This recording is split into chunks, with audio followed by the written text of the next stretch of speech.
Actually, it looks to me like evening because I don't know if Ted can get a camera on that. But if you look out the window, we got a storm going on here in Manchester, New Hampshire. In fact, we got a warning. We got a warning on it here. I got it. Imminent threat alert. National Weather Service. A flash flood warning is in effect. A dangerous and life-threatening situation.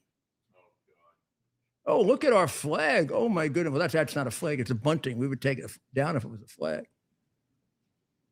But that's our backyard. We don't spend too much time, right, Ted? we don't have the time to spend there. We're working for you to make sure you get accurate reports. There it is, right there. There you go. It's going to be gone. We'll have to see. We'll have to see what takes place here. It's supposed to be short. It's going to be gone in a couple minutes. But they do say there might be flooding. Yeah, but I doubt it. I'm glad because you were wrong before. No. You're like a weatherman. You're wrong, but then you take no accountability. Well, watch. Well, the weatherman, says, "Oh, going to be a big storm tomorrow." Then there's no storm, and the same weatherman shows up. Yes. And now you're supposed to believe him. It's like Democrats; they don't take no accountability. We were talking on the Rudy Giuliani show about Spain as an example of what's happening in Europe. I mean, it's getting pounded. The fires are all over France and Spain because they're because of the green scam and insanity. They don't clean up the forest, haven't in decades. So there's no pathway, no way to really fight the fire. You just have to have it burn out, like in Canada. Newsom and Mayor Bass. I don't know in Spain if they also don't fill the fire hydrants, but if they're anything like the communists in California, they don't bother to fill the fire hydrants. We just spent 3 days in New Jersey about a week ago with a complete smoke show. The whole area was it smelled like smoke, smelled like a fireplace. The whole area. And the governor did nothing, right? Well, that was Canada, though, right? Again, this is like the fifth year in a row that Canada has these fires out of control. Ever since COVID, they've been out of control fires in Canada. Don't ask me why. Same reason. I mean, Canada is a globalist, communist enterprise as well. Something. Spain. I mean, the guy in charge of Canada, Carney. Is he much better than Spain? I don't know. But in any event, they also had 60,000 people invade, which actually I think was an instructive thing because they get 60,000 people in a month anyway, but you just don't see it. And the government just invites them in and lets them come in and ruin Spain. Yeah, these are people obviously coming to make a better life for themselves and their children, right? You see a lot of women and children there, don't you? Yeah, there. I haven't. I think I just saw a woman. I'm not sure. No, not even a trans. You don't even see a trans. Look at them all. Yeah, they're coming into work. These people are all coming into work from North Africa into Spain. And this is like what comes into America. Here they come, go on welfare, a lot better than wherever the hell they come from. Rape the women. Well, they do. I mean, these groups that come in without any inspection or vetting do disproportionately commit crimes. And a lot of emphasis on crimes of perversion. Yep. It's certainly been the case in America. I can't imagine it isn't the case. Well, look at England. They have a whole thing going on for 15 years of the Islamic nut jobs going up and down the west coast of England and the poor villages and grabbing women, raping them, yes, but also putting them in sex trafficking and human trafficking, and the police were afraid to do anything about it. I remember watching an They interview. had to be sensitive to not being an Islamophobe. So arresting some guy who's an illegal Islamist for rape is being an Islamophobe. No, really, isn't that almost true in America? You know, President Trump last year, I wrote this down somewhere, went to Europe and said, if you keep up your uncontrolled immigration, you're not going to have Europe anymore. And he was absolutely right. And of course, J.D. Vance has gone there and warned them, and Rubio has gone there and warned them. They don't listen. They're more impressed with China and Russia. I mean, Spain is the worst. Although I think, believe it or not, I think England is the most far gone in terms of being Islamicized. That's what they're saying. Basically, if you follow religion at all, the Anglican Church is disappearing. It's going. The king this year did not give an Easter message. He gave a Ramadan message. I don't know, Imam Charles I. It's out of control. He's the head of the Church of England. If the head of the Church of England were to read the Quran, he would find out in the Quran that Muhammad asked him to eliminate us, either to make us slaves or to kill us. And they better have it all straightened out by the time of their last judgment. Otherwise, Muhammad or the sun god, Allah, will be very angry at them. Right. If you don't think these globalists... This is a primitive religion, only saved by the fact that the vast majority of Muslims are smart enough not to practice it as it's written in the Quran. They read it out. But then the ones who do these things can go back and find authority for it in their sacred book that's treated like it's a holy book. It's a primer on warfare. It's not a holy book. Does it say some things that they borrow from Judaism and Christianity in the early part of Muhammad's career in order to win him over? Yes. Do they all get rejected later by Muhammad? In spades, they do. I mean, they just boom, right out. So it should be a warning to us that as we watch what's going on now in these elections, and we see these candidates emerging that take our breath away, right? Like we can focus on all of them, but sometimes it's more instructive to pick one at a time. So when Ted is from Michigan, knows Michigan politics as well as anyone, and we have a primary coming up there. The Republican primary is basically decided. We're going to have a great candidate, right, as qualified as you can be, yep, and a real true American patriot, and a really good man. Yes. So let's put the Republican aside for a second. We're not talking about the Republican is going to be the candidate. Yeah. Tell us about the Democrat primary, and when is the primary coming up, Ted? The Democrat primary is tomorrow in Michigan. The big race everyone's watching is the Senate race. We'll have coverage of it. We got to fix that lighting. Yeah, we'll cover it. Rob's going to help us here with the camera. If you can push it up a little bit. Yeah, and that one too. So, by the way, it stopped raining. No, it didn't.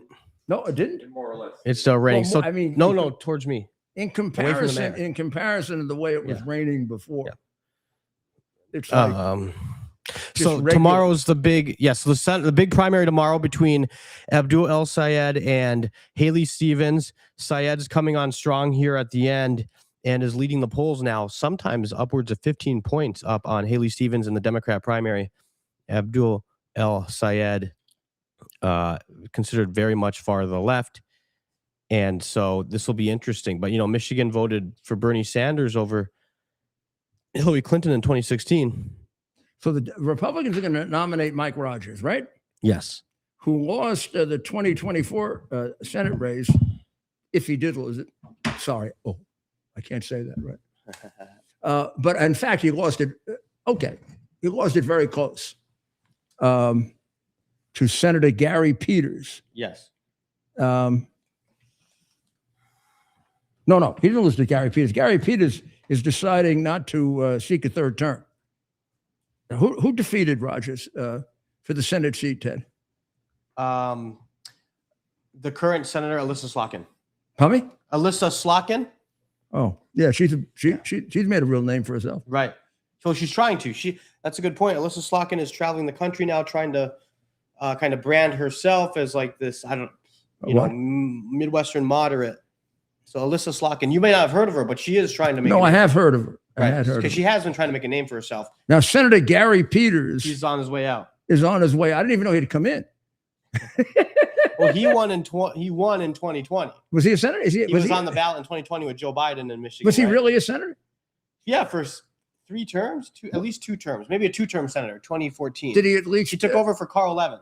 Did he at least show up for the 25 days they work? That's the thing. You never heard of the guy, right? I never heard of him. Yeah. Just think of all the legislation he didn't pass.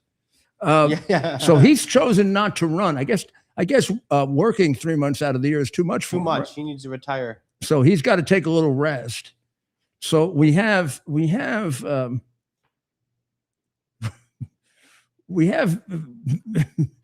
El Sayed, Abdul El Sayed. Yes. Is running, and also a congresswoman, right? Yes. Haley Stevens, 4-term congresswoman, and I mean she's described as a moderate, right? Yes. But I mean she's left as hell. Yes. Except the other guy isn't just left; he's anti-American. Yes. And it's like he's against everything that America stands for. Trying to get some pictures up of both of them here.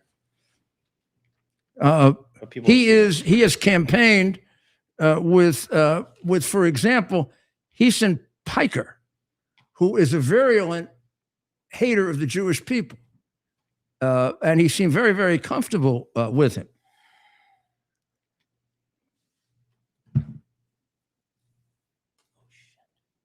The wrong Representative Stevens has basically almost conceded. She has acknowledged El Sayed's campaign abilities. He's a great campaigner. He may be a guy who hates America, a guy who wants to make us into a completely dependent society, a guy who supports who's a lot more sympathetic with the Hamas terrorists in the state of Israel. But she has conceded that he's a much better campaigner.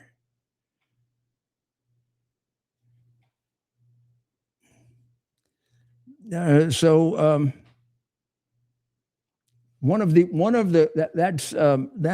Haley Stevens, who is a self-admitted terrible campaigner.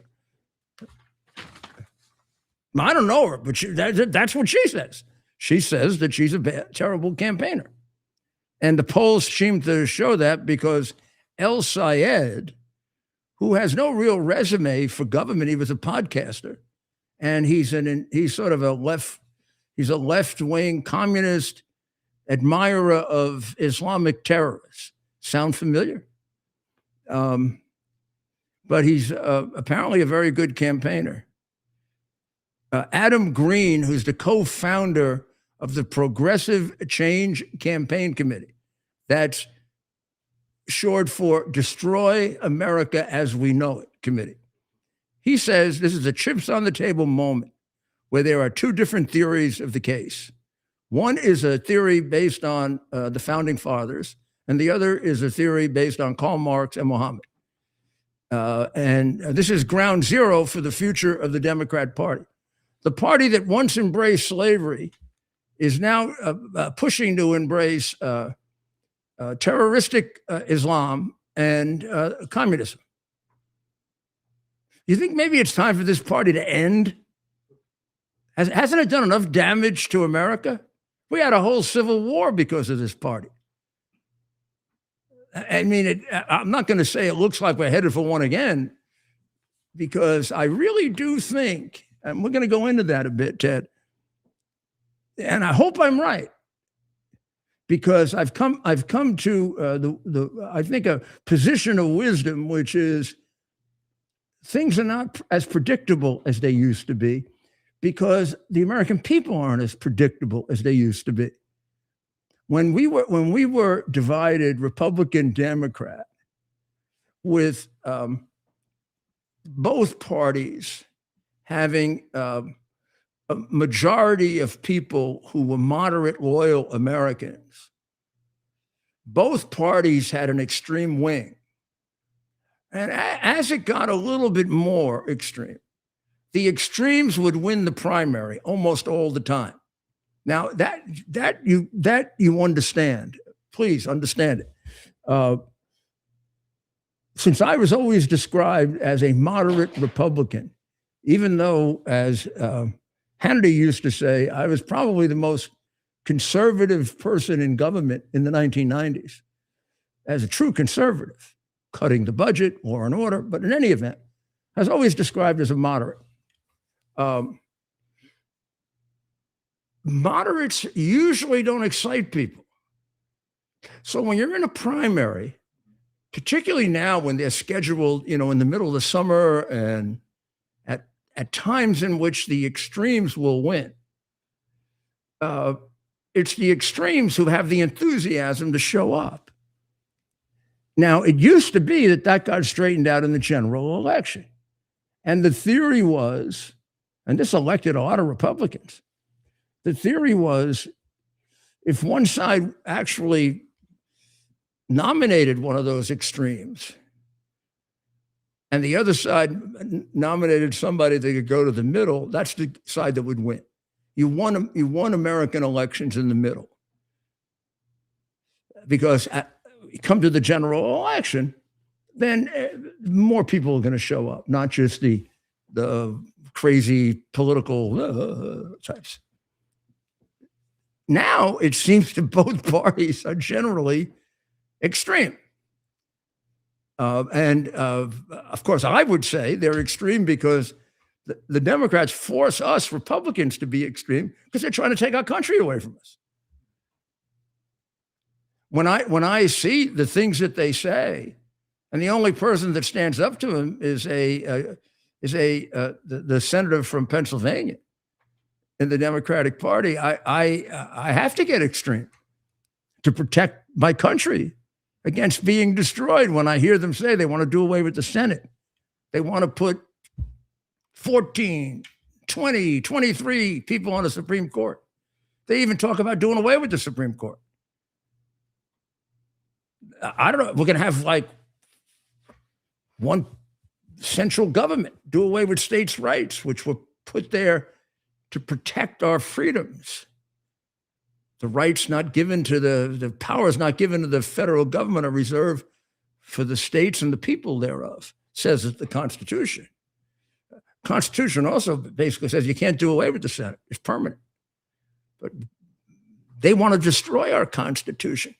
It's what I suspected Obama meant when he came into office and said he wanted to fundamentally change us, because I always suspected, and I think I'm right, that Obama was trained as a communist and that his apology tour set the tone for the Democrat progressives are running against not just the Republicans, they're running against America. Yeah, they had a plan. They're running against America. And you see it when you see these polls in which Democrats don't have any pride in America anymore. You get like 20, 25% who say they have pride in America, and 60 or 70 who say they don't. I mean, if you don't have pride in America, what the hell are you doing? Go someplace else where you have pride. I don't know what the hell you're talking about. You don't have pride in the greatest nation on earth. And then running for office. Yeah. But the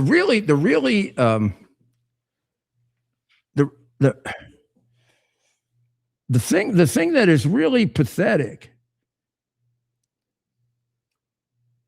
is how these how the Democrats now are being had by these people are taking over their party.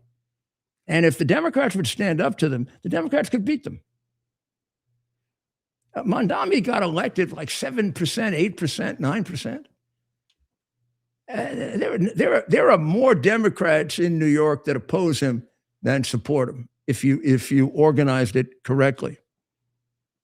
So El Sayed is very, very much like Mondami. Medicare for all, an 8% wealth tax on billionaires. Our system shouldn't be in the business of creating billionaires. It should be empowering everyday folks to be able to live a life with access to the basic dignities that they need and deserve good housing, good health care, and affordable food. Of course, they're not going to do that when the government tries to give it to all of them, because the government then bankrupts itself. And they go into the food stores that are run by the government like they did in the Soviet Union, ain't no food for them. Because what happens is the hierarchy of the party takes all the food and it takes all the money. It's how would you say? It's endemic to communism. You can see it with Black Lives Matter. I was an opponent of Black Lives Matter from the day that it started, because I do something that Democrats and liberals don't do. I read. And I read their platform right away. The one thing about Black Lives Matter that you should realize is they're very honest. They started back in 2014, 2015. Originally, the three women who started it were, how would you call it? Not feminist activists, sex change advocates and advocates for trans rights. And at a very early stage, they were radical feminists, trained in Marxism. Patrice Kaworis actually is very proud of that. She didn't hide it. You know, Bernie Sanders and de Blasio come from the generation where you lie about being a communist. Bernie Sanders has been a communist since he went to the Soviet Union on his honeymoon, and de Blasio went to Cuba on his honeymoon. And then all their positions are communist positions, but they would lie about it back then. But Patrice Kaworis didn't lie about it. Right in the founding documents of Black Lives Matter, they point out that they're very proud of the fact that they are extremely well-trained Marxist activists. And then if you look at their platform and you put it next to Karl Marx and Engels' platform, it's exactly the same. Do away with the traditional family, particularly get rid of the father. Now, these are Black people.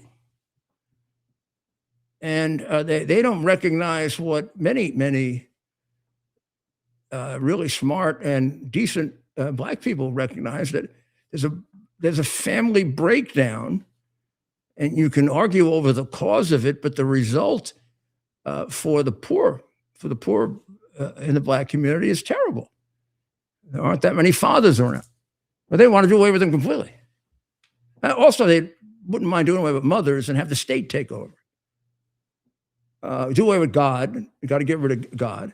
This is all. This is Black Lives Matter, who are supposedly, standing up for the rights of Black people. Like hell, they are. They're standing up for the rights of Karl Marx. That's what they're doing. And how the Democrats embraced them. I remember a day in which all these buffoons from the House and Senate, Pelosi and Schumer, kneeled down with the Black Lives Matter people. Yeah.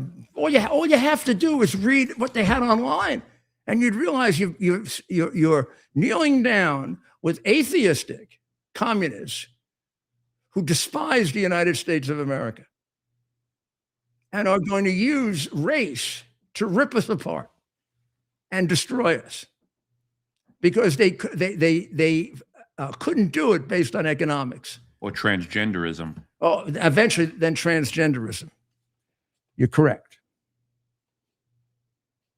So this is who Mr. El Sayed,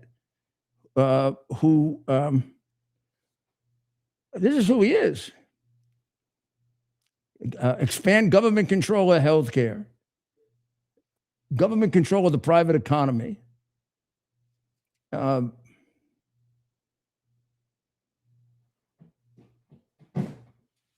Now, it's good for him to say all this because he and his wife last year earned $700,000.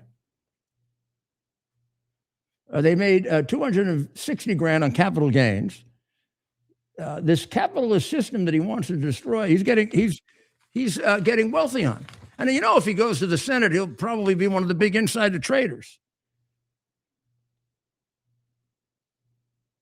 They have between $800,000 and $2 million in assets. This is like Mondami, who's rich, but hates rich people.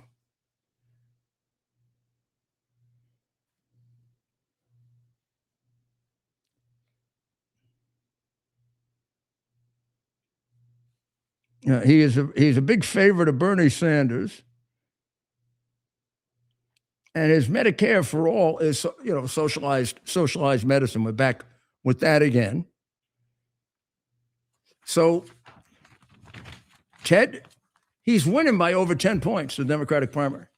Yep, that's right, Mayor. So he's taking a big lead. I don't know that it's over. Polling can be a funny thing. Especially in a primary, in an open primary state. But all signs do point to him winning this thing tomorrow. Yeah. In the Democrat side. And I remind people that Bernie Sanders beat Hillary Clinton, right? The far left, at the time, the left-wing candidate beat the moderate. They weren't able to cheat about it? And that was in 2016. So that's 10 years ago, right? So everyone's 10 years older. How did they let new Bernie voters? win? I mean, they cheated him out of that nomination. Yeah, well, Bernie was weak, right? The Republicans tried to do it to Trump. They tried to take Trump out, but Trump was strong. Yeah, but Trump saw it through. Do you know how Isaac Shore in the Post describes the Democrats? Because this is the real problem with them. Yes, they have a certain percentage of these anti-American traitors, horrible people, communists, atheistic communists, extreme Islamists. But the real problem, but that's not a majority of the party. The party is made up of other office holders who are spineless weasels. Ha! That's what Isaac Shore says. That's the big problem. The leader of the spineless weasels is, of course, the traitor to the Jewish people, Chuck Schumer. So Schumer right now is supporting Haley Stevens. But you know, tomorrow night, he'll be the first one to support Abdul El Sayed because the pathetic weasel lives only to be majority leader. He would sell, I don't want to tell you what he would sell to remain majority leader. His own It's mother. the only thing he has. He has no self-worth. A man that turns on his own people the way that man does doesn't have self-worth. And Obama, I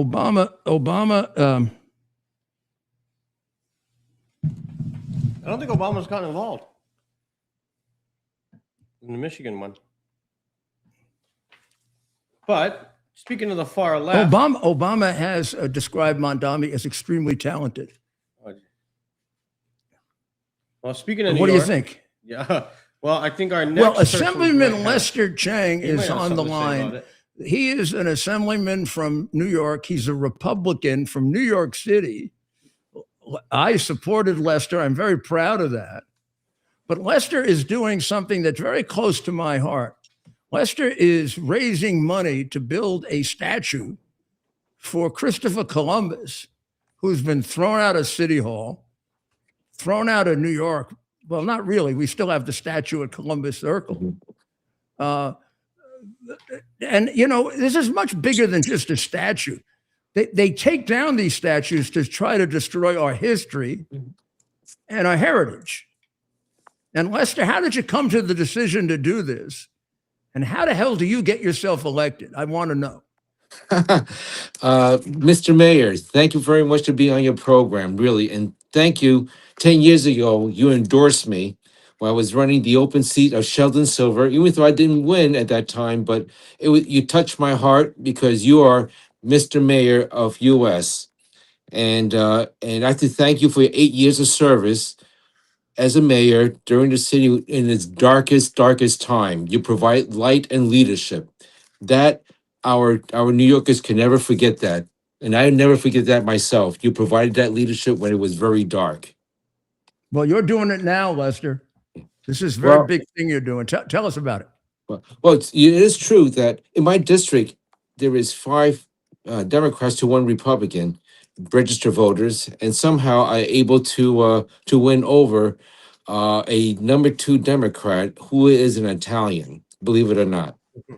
So somehow I went out because he did not do one thing that I'm doing right now: service our community, service our constituents. Last year, November, during the mayor race, and I thought to myself, what can we do to honor our Italian heritage? Since I represent Southern Brooklyn, Bensonhurst, and Dyker Heights, which is a lot of Italians there. So this year, I formed a committee, and I email out to what I know as prominent Italian leaders to respond to my email to form a committee. Oh man, did they came? Did they came? Good. From that meeting on, we decided a name and decided direction how to honor the Italian heritage. I personally pay for the domain name and the website to make sure that stays in there. And I step back and let them make a decision. We talk about is should we have a plaque, or should we have a marble, or should we have a memorial? Then they came out strong. No, they want a statue. They want a Columbus statue, and I agree with them. Good for you. Well, And that's really good for you. And it's as I said, it's much bigger than a statue. It's about Yeah. our being able to preserve our heritage, the good and the bad of it, because even the bad part, America has an ability to create a more perfect union, and we correct it. We correct our mistakes. yes, because we live in a cancer culture, and that's not right. We rewriting history, just like what the Smithsonian did. And I thank President Trump with his executive order to make sure that Columbus Day is Columbus Day. Unlike the New York City Department of Education, they replaced Columbus Day into Indigenous Day. Now, Indigenous Indians, they do deserve their time, but not overwritten with Columbus Day. Yes, they both contributed. I mean, we're an amalgam of a lot of contributions, but I mean, we have to come together on our basic principles of freedom and democracy and respect for each other. If we don't do that, we fracture. Certainly. If we're all going to destroy each other's heritage, we can just fall apart. Certainly. And I have to thank the Italians personally and directly. My father came to this country 100 years ago. Now, in Chinatown 100 years ago is very small and limited opportunities. But then he found opportunities working up in Liberty in New York. An Italian restaurant hired him. And he learned his trade. He cooks for my mother. He learns to cook Italian food better than the Chinese food. Believe it or not. You know, it's very much the same. My family came from Italy, starting about 1884 through about 1910. So, and I just went back the last couple of weeks. I was in Italy, and I went to my grandfather's house in outside of Florence. He lived on an orchard farm, and his house is still there. My cousin lives there. And we spent the whole day walking around the farm, looking at the fruit, and it was wonderful. But he came to America.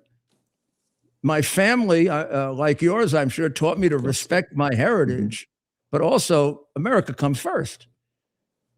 I'm American now. I always thought it would be better if we said American Italian, or Chinese, or American Chinese, or American Irish, or rather than Irish American. Mm. because we're primarily Americans, but then we have this wonderful heritage.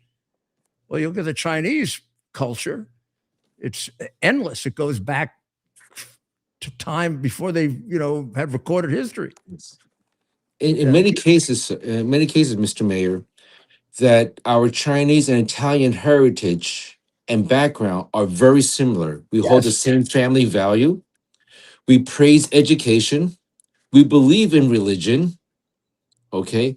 And we believe in family together, in multi-generation. Instead of just one generation living in a household, we have several generations in the same household and carrying each other. And that's how we survive together and thrive as a community. Yes. And I don't know about today's environment. It's like splitting the family apart, especially Yeah, education, terrible. and meritocracy. Yeah, it's probably it's the key to why we're in such terrible condition. The breakup of the family, the disrespect for God, the disrespect for parents. I know in the Chinese culture, respect for the elderly and for parents is It's it's paramount. even I mean it is true among Italians also, but it's even stronger among Chinese. Because it's based on Confucius. It's called Confucianism because they believe in obeying authority. And believe it or not, Confucius may be precursor to what is standardized test. Because for Confucius to be a court philosopher in the royal court, he has to take a very difficult test. From there on, if you go to Korea, go to Japan, China, currently Singapore, they always have a specialized test to go to the most prestigious college, even though it's for free. And parents go bend over backward to make sure the kids can be competitive. And that's where we also lead to SATs, our specialized high school. That's why meritocracy and specialized tests becomes important. Yeah, and I mean, even now with the Chinese very much ensconced in America, here 100 years. Look at all of the discrimination against them in exams and at Harvard and places like that.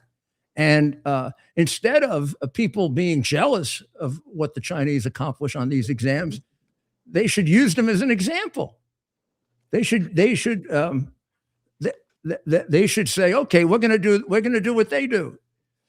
And So I'm really glad, Lester, that you're in office. You make a very, very big difference. You really do. well, thank You're, you. I'm holding the line, the Republican line down in Southern Brooklyn. We all well, are. that's There's good. only three of us. I used to play golf at Diker Golf Course. It's still there. I met a lot of Chinese Americans there, It's still, and Japanese too. yes, They it's love to still play there. golf. So I hope that your show and this awareness that we still need to fundraise Well, for our tell me how people can make a contribution to getting so this done. so they can Google on called preserving American heritage. And it was send you is the website for donation. So we recently got our 503c not too long ago. So Good. we're slowly to get that. And right now we have a clay model. It needs to be bronze shortly. So that's where the funding really comes in, Well, I'm going to help you. and transportation. Okay, So I'm going to. Well, first of all, we're going to get people. We're going to get people on the show to contribute. And yes, oh, there it is. There's the clay model. yes, Very good looking. yes. Sometime I'll send you a picture of me dressed up as Columbus last Thanksgiving. That's great. That's great. No, thank you, Mr. Mayor, and allowing me to I be look this forward to program seeing it. and a great scene from you. You look great. You look fantastic, sir. Well, thank you. So do you. God bless Thank you. you. God bless you. Now, make sure you get a contribution in. Whatever it is, you get a contribution in so that you can be part of this. Preserving. How was that, Ted? Let's get it right. Okay, well, we'll put the. Okay, we'll get the website for you. And then make sure that it says here, well, it's called the Preserving Italian Heritage Coalition. And, but we'll get the exact one and we'll keep putting it up as they moved toward Columbus Day to get this done. That was a very good-looking clay model, by the way. I thought it was a very impressive looking model. So maybe we'll get a picture of that, and we can. Wasn't it the one you put up? It had like a brownish color.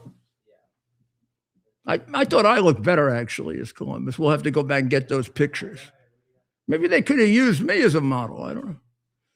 The city could use a bronze statue of Rudy Giuliani. Oh my God, bronze! They won't even give me a fire hydrant. The Democrats in the city, are afraid to mention me. I was one of the few successful mayors in New York City. You know, we were all non-Democrats.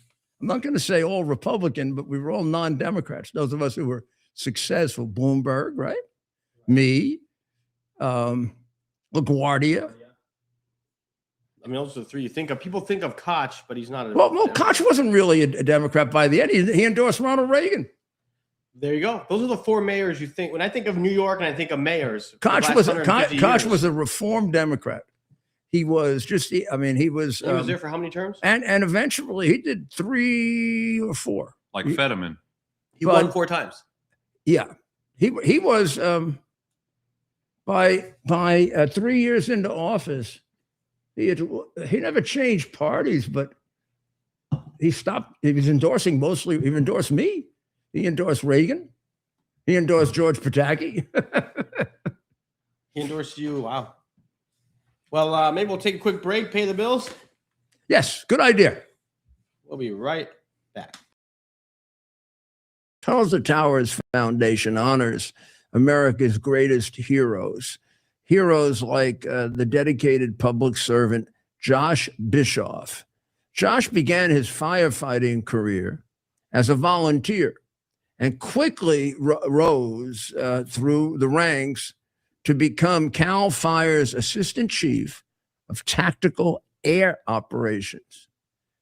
Josh was driven by a deep sense of purpose and a passion for serving others.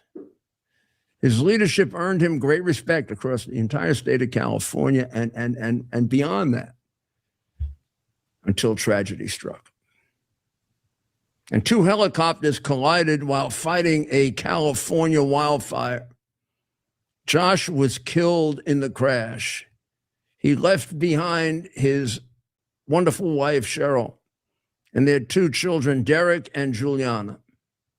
The Tunnel to Towers Foundation paid the Bischoff family's mortgage immediately, lifting a financial burden and enabling Josh's family to focus on healing after unimaginable loss. Josh's family is committed to honoring his memory by living with the same drive, the same joy, the same patriotism, and the same purpose that he did. Honor and help heroes like Josh and their families who've sacrificed everything. Donate $11 a month. Are you ready for some action? I'm ready for action. Get the Elite TV plan only through the portal. 218 channels, and it's only $69.95 a month, Wow. including your free portal. That's cheaper than everyone else. Your favorite sports, movies, news, Wow. even daytime dramas. We're talking about ESPN, OAN, Newsmax, channels you can't get anymore in certain areas. Compared to the competition, this is a way better deal. Endless selection. Not to mention all the free music channels. There's over 700 premium and classic movies all ready to go. Wow. Plus, they got catch-up TV that allows you to go back and watch what you've missed or want to watch again. Cut your cable in half and get twice as much for free. Way more channels for half the cost. After the first year, the subscription then drops to $57.95 monthly, Wow. where you change or upgrade anytime. Go to QUXNow.com and get yours today. Use promo code RUDY. Act fast. These deals are selling out. Here we are, pretty much at the beginning of the process here at this pristine, I call it a laboratory. It's not like a factory, it's like a hospital. This is the beginning of the process for roasting. Deep grain, very good quality. Most people don't use this quality. We deal with small farmers because we like to know who we're dealing with. They give us the highest quality, all organic, non-GMO. You should know all Arabica beans, no Robusto, all Arabica. They're going to go into the roaster, and it'll get roasted for about 20 minutes or so.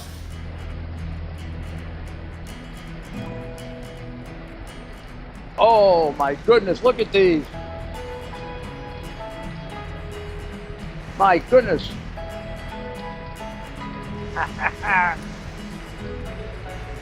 You're going to want to specially order these.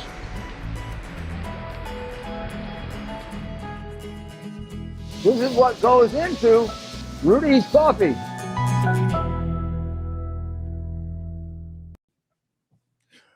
This is Rudy Giuliani, and I'm back with America's Mayor Live. One of the remaining issues that is extremely confusing and used as part of the brainwashing of people in favor of the Palestinians and against the Israelis is the settlers in the West, what's called the West Bank, as if the West Bank is not a part of Israel, or that the Israelis have really no right to be in the West Bank or in Israel. Well, first of all, probably of all of the groups of people that make a claim to Jerusalem and to Israel, the group of people that have been there the longest and the most intensely, in the sense of being a part of their identity and religion, are the Jewish people. They developed nowhere else but in Israel and in the surrounding areas of Israel. That's where the entire Old Testament, which those of us who are Christians would call it, and of course the Jewish people would call it their Bible. All of it takes place in the confines, pretty much, of the nation that's now known as Jerusalem. In fact, much larger than that. The claim could be much greater than what it is. And the West Bank is an integral part of it. In dividing up that area, you have to go through Israel to get to various parts of the West Bank and then to Gaza. Now, I want to show it to you on a map so you get a sense of what I'm talking about. Can we put this up, Ted?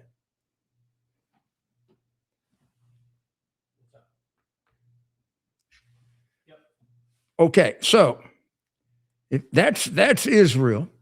It's blank in terms of the names of places, but I'll just roughly show you where Jerusalem is basically right in here, and right there, and Tel Aviv is about right there, and Bethlehem, where Jesus was born, is about right there.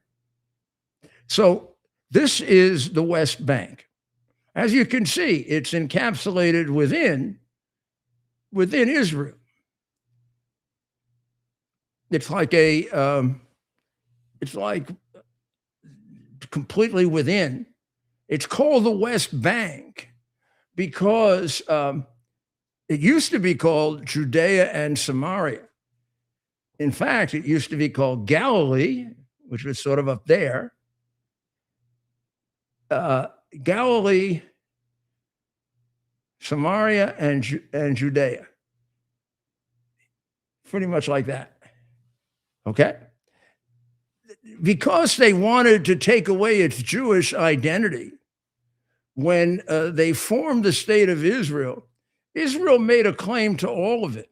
And originally, under the Balfour Declaration, this was all going to be Israeli, which it should be.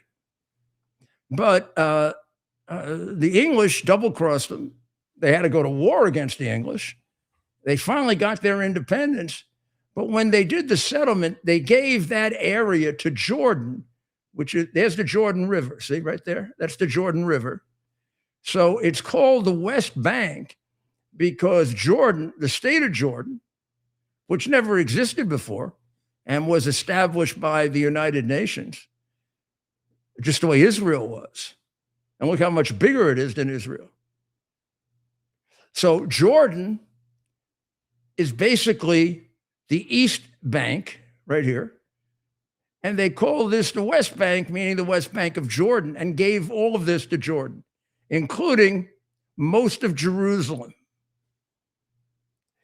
Then in 1967, the Israelis were attacked by basically every Arab country by surprise, called the 6-Day War, because the Israelis defeated them all within 6 days. They not only defeated them, they drove the Jordanians out of the West Bank, and they actually captured parts of Jordan. They drove the Egyptians way back beyond this map and took over the entire Sinai Desert, all the way down to here, which is where some of the holy places in the Old Testament were located. So basically now the state of Israel stretched from there all the way to there, or from there all the way to there. They won it in combat.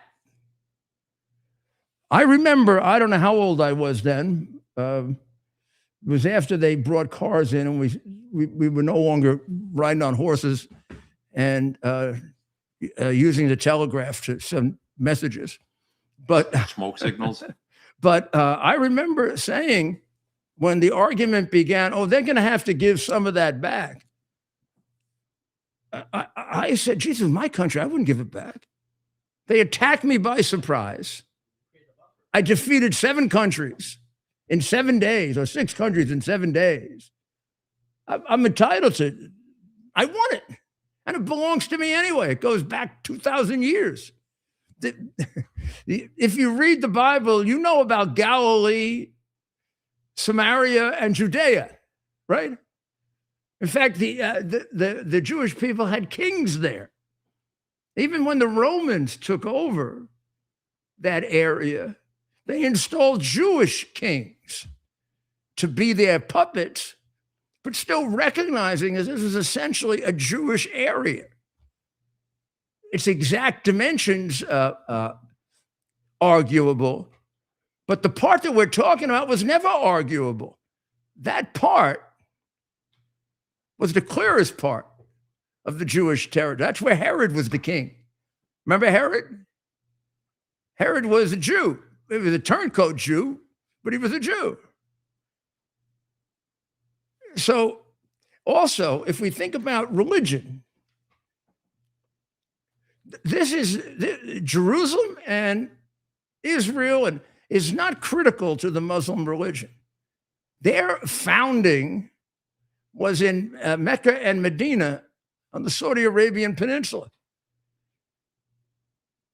The connection to Jerusalem was that one day, according to Muhammad, he was sleeping in Jerusalem in the area that's now the Dome, and the angel Gabriel came down and picked him up and took him to heaven, or paradise, they call it. They call it paradise. They took him up to paradise, and he introduced him to all the prophets, starting with Noah, although I don't know that Noah was really a prophet. Abraham was the critical one because Abraham is the prophet they respect the most. He met Jesus along the way, or so he says, and he met Moses along the way. And then finally, he was introduced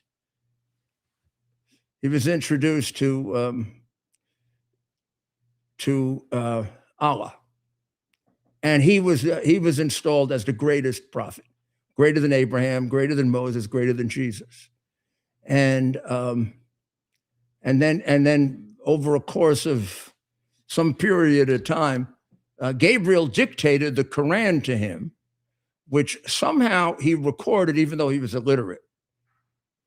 I don't know. Maybe he used one of these AI recording machines that they have now. I have a very nice recording machine that summarizes things and does all kinds of things with a speech. I wish I knew how to use it better. But in any maybe he was good at that kind of stuff. You never know. Every once in a while, he'd get interrupted because he'd have fits. He'd fall on the ground and have fits. Now, the best explanation for that now is that it's epilepsy.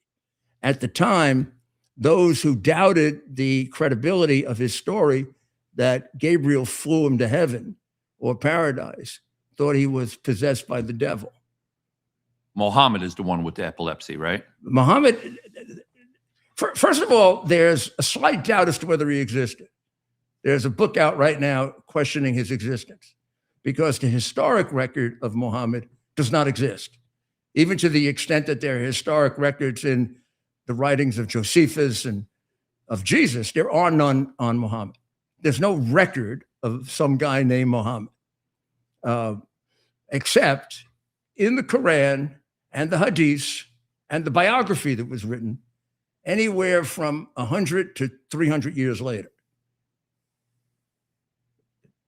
The balance of scholarly opinion, from not religious now, scholarly opinion, is that he did exist. But there is a question, scholarly question, not a this isn't political, it is among the geniuses. And there's a book, I'll get you the name of it, that questions his existence. There have been several. I've read one. I don't believe it's correct. Or the substantive of his character, something like that. Was he that he didn't exist at all. That they made him up in order to have a leader for their armies.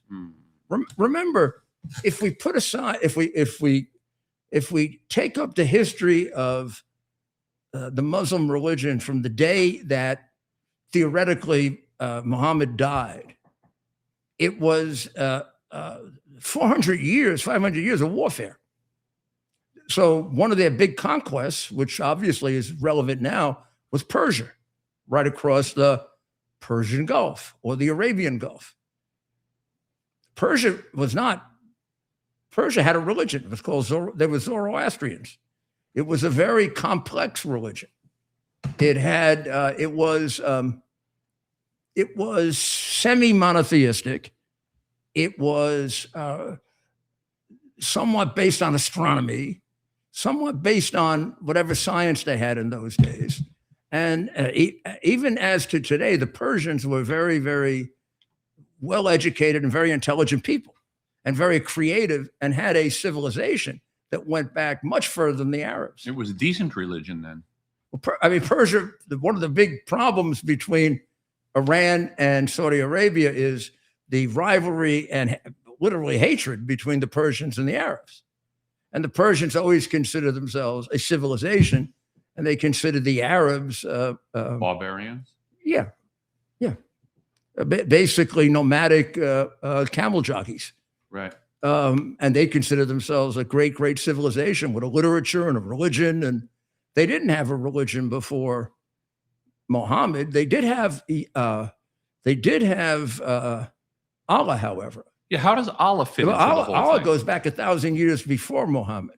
He just picked up that name. Allah was at various times a different kind of God, depending on the pagan religion that utilized him. In one, he was like the chief god, like Zeus was, and in others, he was always a fairly important god. I think he was the sun god in one of their pagan religions. Was he also a mental construct, or there was some history that evidence? Muhammad was a construct. Yes. If you believe the religion, Muhammad, who used to be one of the gods, became the only god. But he has no relationship. This is why this thing that the Muslim religion is just an extension of Judaism and Christianity. He has no relationship to the God of the Old Testament, or to God the Father, God the Son, and God the Holy Spirit in the New Testament. No relationship at all. He comes out of a different pagan line of religions where, as I said, he had various different functions were assigned to him. Allah. Allah, including at one point in one of the Arabic pagan religions, he was the chief god. In most of them, he was just one of a number of gods. So who the hell did the Iranians respect, Allah or Muhammad? Muhammad. I mean, Muhammad is really, Allah really is a secondary figure to Muhammad. Muhammad uses Allah as a construct for him. So Allah is, Allah is always telling you how important Muhammad is. It's almost like that religion is designed to keep its followers in a state of continuous confusion or something. Well, even the way the Quran is organized is inherently confusing. It's not organized in chronological order. Yeah. But for a very special reason. So they could bury the bad stuff at the beginning and come up with a theory that the teachings of Muhammad prevailed that were later in the Quran.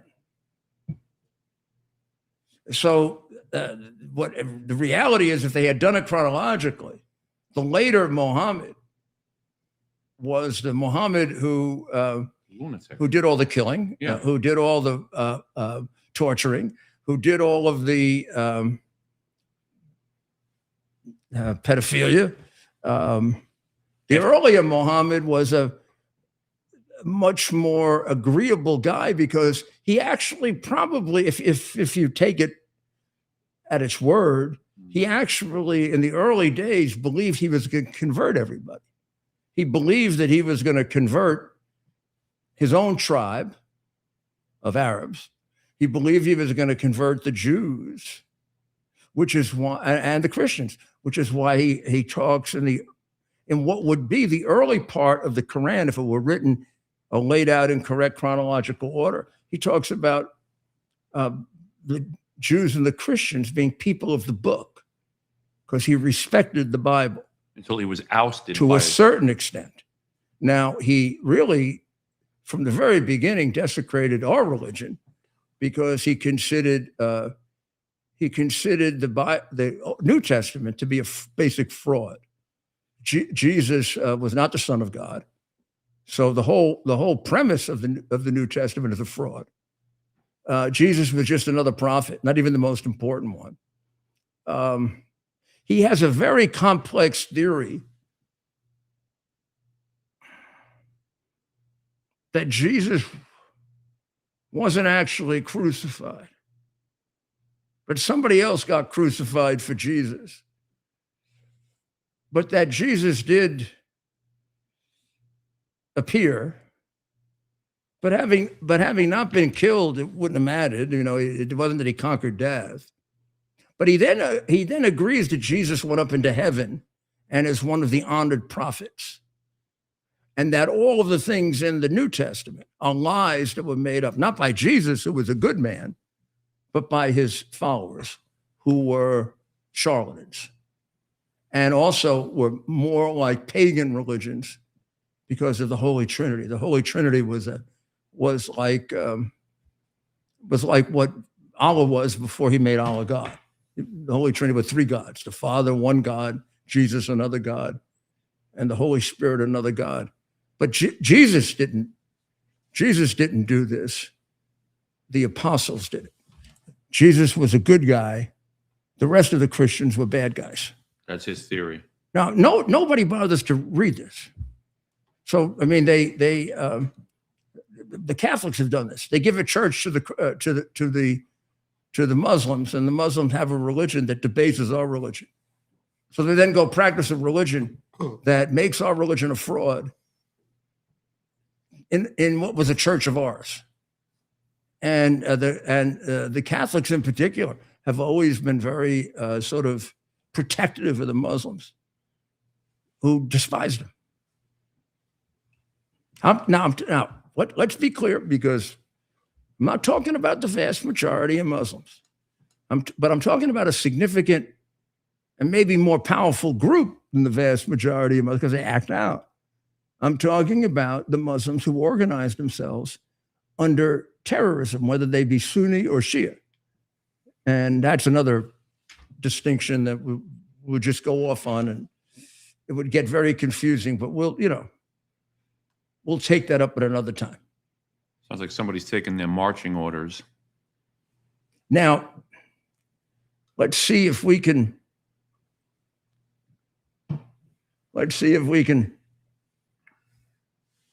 show you the difference here.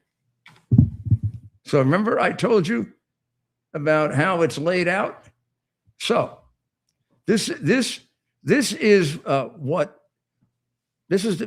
now half, what you're looking at where you see Judea, that's half of the West Bank.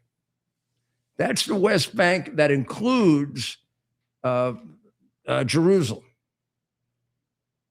It's right here. Jerusalem is right here. It's the southern part, I guess. About there, about right there. I may be off a little, about there, or maybe more like here, because Tel Aviv is right there. Or maybe even right there. And down here is Bethlehem. So this is Judea. Some of that has been retained by Israel, like the Jerusalem corridor. So the West Bank gets separated by a corridor like that. That's Israel. And on the south and north of it is the Palestinian Authority, known as the West Bank. But it all was Judea, which, if anything is Jewish, Judea is Jewish. And not only that, they have the claim of having won it in battle from the Jordanians and the Egyptians and all the rest of them that attacked Israel. I mean, it was a remarkable victory that had to be guided by God. I mean, they defeated 6 nations that are bigger than them. Now, this is Samaria. That's directly north. That's directly north of Judea, and that goes from the river to the sea. The river being the Jordan, and the sea being the Mediterranean. Most kids that Ted questioned on that had no idea when they would say, drive them from the river to the sea. They couldn't name the Jordan River or the Mediterranean Sea. They thought they were It talking could have about been the East River to the Oshkosh Sea. Yeah, they thought they were talking about the Hudson River and the Atlantic Ocean. Yeah. So notice this spans all of it. Now, Samaria, the Sumerians were enemies of the Judeans, but they were Jewish. They're just a different group of tribes, and they didn't get along with each other. And that's the West Bank. See, right there. Right.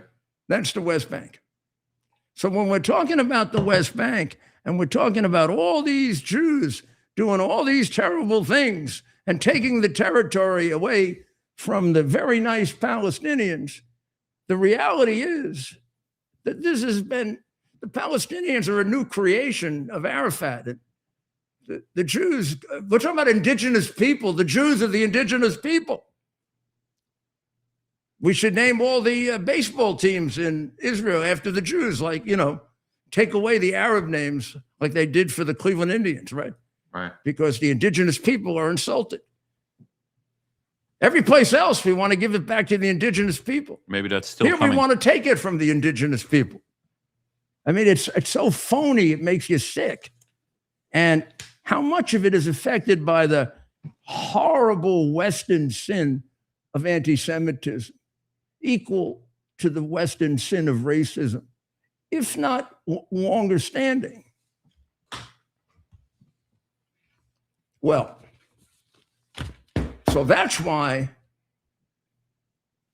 that's why the Jewish people fight so hard for this territory. This is sacred land for them. By the way, it's sacred land for us too. I remember Jerusalem under the Arabs. There was so much garbage and shit around, you couldn't walk around Jerusalem. They had total disrespect for where Jesus died and where Jesus was buried. The minute the Israelis took over, they cleaned it up. I was taken on a special tour of it to show how they cleaned it up. And I went back many times, never had any difficulties. The Israeli government and the mayor of Jerusalem, and several of them were close personal friends of mine, took care of it as if it was their own. And when Israel was forced to give it back, one of the things they had to give back, and I went crazy when they did, and the UN required it, they gave Bethlehem back to the Muslims. And we couldn't get there for 12 years, 15 years. The Church of the Nativity broke down. They held hostages there. Because if you practice the religion as written, they hate us. So that gets us to the Islamic threat. Wake up, there's an Islamic threat to Western civilization. If you don't know it, you've been drinking too much, or you've been in one of those states that, like Colorado, where everybody is high on marijuana because there's so much marijuana around. Lorenzo Vidino wrote a very short but pungent and powerful article today about the failure of the West to recognize the agenda of a large number of Islamics, not all, not a majority even, but a concerning large number. And this has been political Islam, a Muslim Brotherhood kind of being the core of it, but it's not only just a Muslim Brotherhood. For some reason, he uses the Muslim Brotherhood. And what he really describes is a process very similar to communism, that over the last 50 to 60 to 70 years, they have been creating an increasingly powerful movement to infiltrate Western Europe, which they once conquered a good deal of by warfare, only to be driven out, strangely, by the Spaniards, who won Europe back from the Muslims. Now, this is a process similar to what China is doing, similar to what Russia tried to accomplish.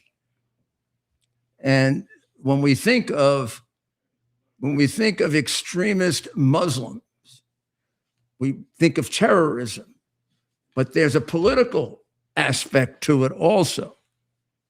They operate in arenas, including politics, which is we now see in America. We just talked about Al-Fayed and Mondami and the people Mondami just elected.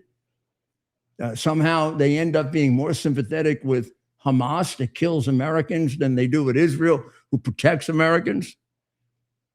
But they have made a good deal of infiltration in Europe into politics, into education, and into grassroots activism. And they do not meld the way other immigrant groups used to meld into America. They don't become Americans. Instead, they try and impose and require that Sharia law be allowed in their communities. And they are very, very disaffected Americans. Look at the Muslim politicians. They hate everything about us. They want to change our system of government. The reality of this threat, says Mr. Vidino, who is the director of the program on extremism at George Washington University. The reality of this threat, even if it is long-term and does not involve always violent actions, poses a risk of damage to the fabric of society and Republican institutions. Because as you can see with the Islamic so-called Republic of Iran, there's nothing democratic about it. The final word is the Ayatollah. He's the supreme leader. He could be Hitler. He could be Stalin. He could be Xi Jinping. Germany security services have written in their annual reports, quote, this is from Germany, legalistic Islamic groups, a term Berlin uses for organizations like the Muslim Brotherhood, that don't directly engage in violence, listen to this quote now, represent an especial threat to the internal cohesion of our society, and that their endeavors run counter to the efforts undertaken by the federal administration to integrate immigrants. Now, this is the conclusion of the German police. It bears no relationship to the actions of the politicians in Germany who allow the Muslims to come in, the way Biden allowed them to come into America, a somewhat more orderly form of what we saw happening in one day in Spain. This is not at all reflected in their immigration laws. The French government, the one that I thought would be the first one to be taken over by the Islamic extremists 10 years ago. I've changed my calculation on that. The French government, the French government report that it released last year concluded the following. Now, you'd be shocked given the way they treat the Muslims and the way Macron kisses their backside, right? The reality of this threat, talking about the Islamic threat, even if it is long-term and does not pose violent action, poses a risk to the damage to the fabric of society and Republican institutions. I'm sorry, I read that before as the German report. That was the French report. The German report says that legalistic Islamic groups represent an especial threat to the internal cohesion of our society. You wouldn't believe that these things are written by the serious law enforcement people in these countries, given the way in which their political institutions let the Muslims do anything they want. I mean, in England, it was so bad, they wouldn't even prosecute them for rape.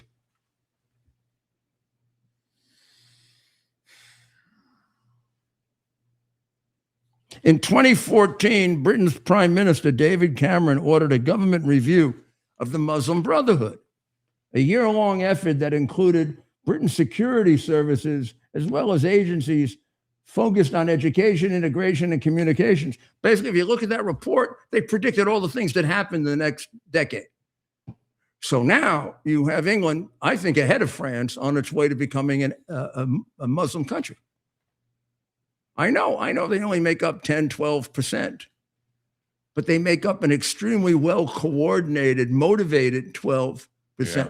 And nobody else is motivated. Yeah. Everybody else is like worse than we are, which is really how they prevail in America. I mean, they win with 7, 8, 9, 10% of the vote, but everybody else is asleep at home. You're busy on Facebook. Yeah. Now, all this analysis that is done by these people who are experts on this, and even Mr. Vedino, who will try to get on the show. This is a very, very interesting analysis here that he's done. And he's got a good overview because he's comparing 4 or 5 different countries.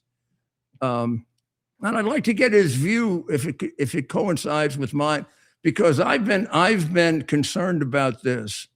I'll have to go back and figure out at least a decade.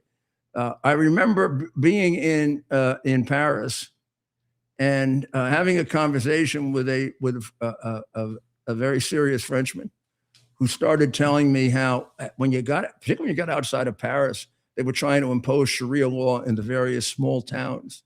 And it was at a time in which they were burning synagogues. And I was appointed by President Bush to a committee to look into that. And the result was it was Muslim related. I thought it was, old, ancient European anti-Semitism. It was old anti-Semitism, going back before European anti-Semitism, the anti-Semitism caused by Muhammad. Now, right up to today, you might recall in the back of your mind here that a week or so ago, in Berlin, there was a pride parade. And a guy drove his vehicle and he killed a woman and he injured 29 other people.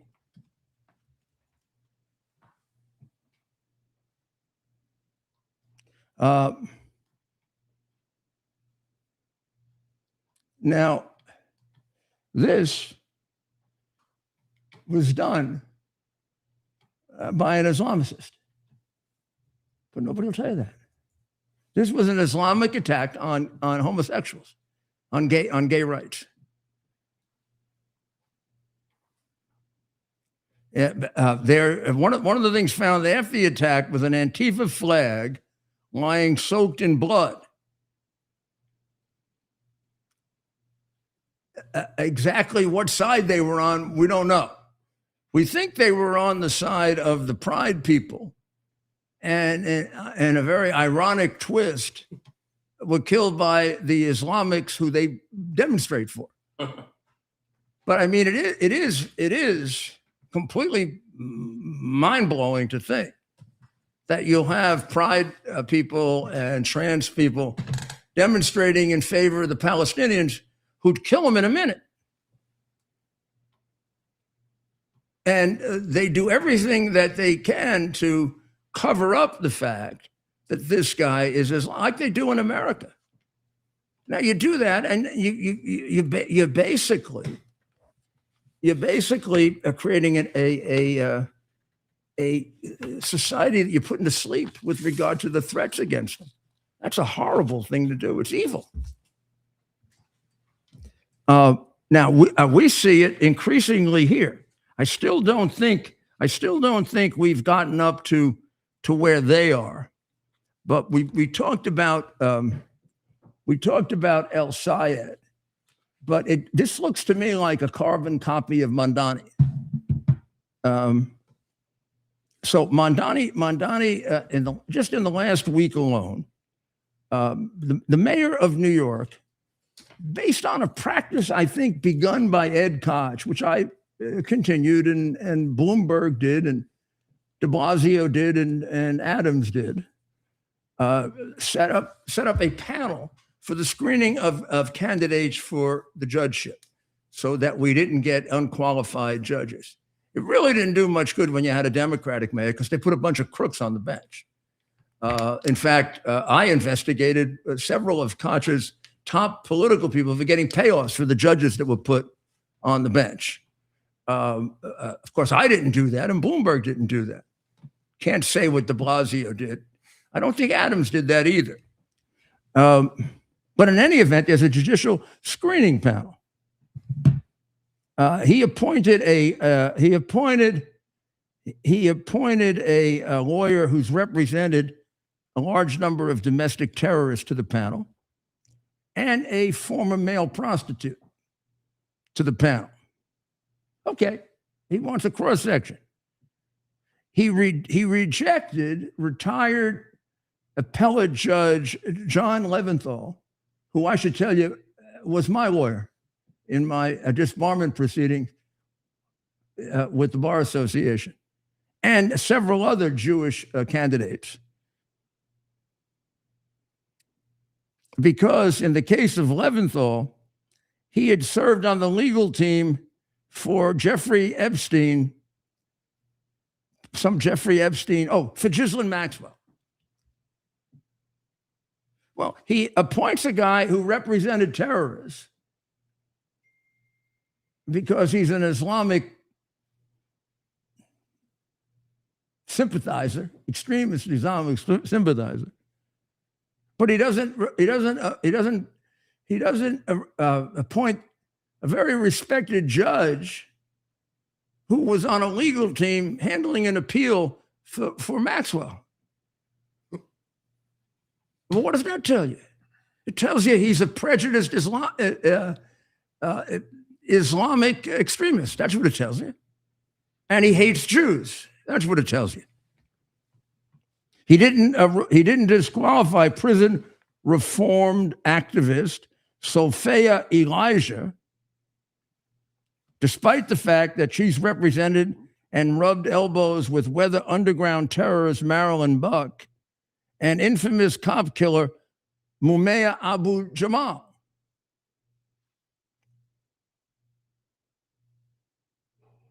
Cop killer lawyers are recommending judges? You're going to put a lawyer who represents cop killers on the panel, but not one who represents an alleged, whatever the hell Giselle Maxwell was? I mean, whatever you think of Giselle Maxwell, I don't think very much. She's entitled to a defense. Or is she in the category? I mean, I only thought there was one person that wasn't. It was Donald Trump. We know that Donald Trump is not entitled to a defense in New York, and anyone representing him gets prosecuted like me. And Rudy Giuliani. And Professor Eastman. And Professor Eastman. And others. Peter Navarro. So cop killers, lawyers can be there. Lawyers for terrorists can be there. But a Jewish lawyer, now he wasn't rejected because he was part of a team representing Giselle Maxwell. He probably never even met her. He was rejected because he was Jewish.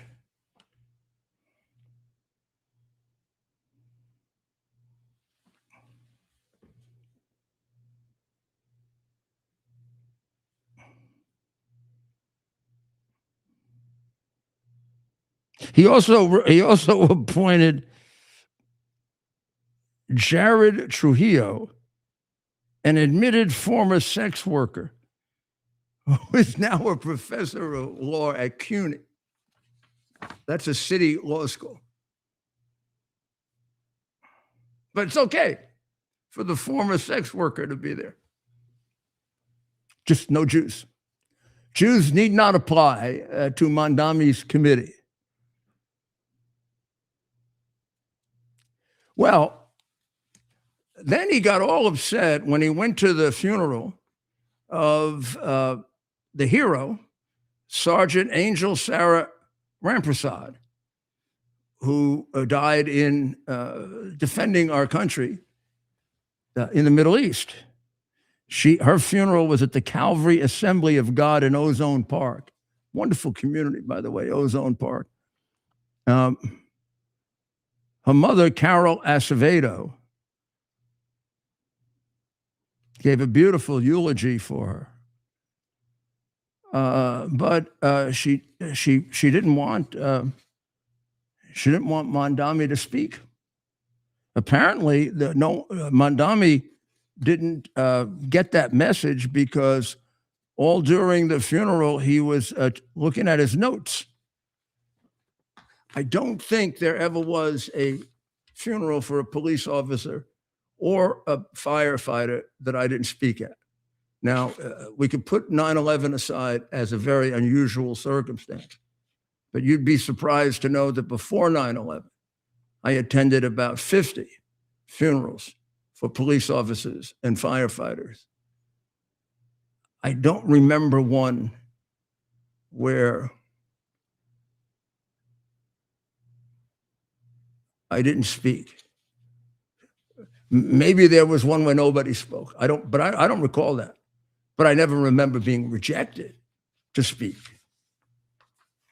Nor do I remember that happening to Koch. It may have happened to de Blasio. At the Ramos and Lou wakes and funerals, they turned their back on him because the police were convinced that his rhetoric caused the assassination of detectives Ramos and Lou. It's very close as to whether it did or it didn't, because it was a riot in Baltimore. And it was a riot because the police department was alleged to have been racist. And he just out of the top of his completely stupid head, which is he did have a very stupid head, as well as being a communist, said, well, the New York City Police Department is as racist as Baltimore. And within 10 days of that, a guy from Baltimore came up to New York and assassinated these two police officers when they were guarding an area of Brooklyn, a housing development in Brooklyn where there had been a lot of crimes protecting minorities. And of course, it was a Hispanic and a Chinese guy that were killed. They shot him point blank or something like Yeah, that. yeah, right? it was an assassination. Yeah. And how did he pick New York? A lot of cities between Baltimore and New York to go kill a cop. Right. You pick the one where the mayor has told you that the police department is racist. Unbelievable. So Unbelievable. the police turned their back on him. That's the last time I remember this happening. Well, they didn't let him. They didn't let him speak. We got a picture of that, Ted, of him sitting there, looking like. According to the report, Mayor Mondami was snubbed from eulogizing Army Sergeant Angel Sarah Ramprasad. I don't know if it's pronounced Angel or Angel, but at the fallen soldier's Queen's funeral Friday. And the embarrassing scene unfolded in real time as he fumed while waiting in vain to give his speech.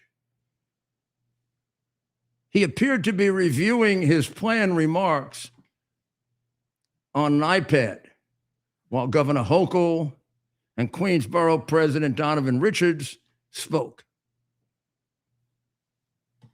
They kept calling names to speak. Nobody called Mondami's name.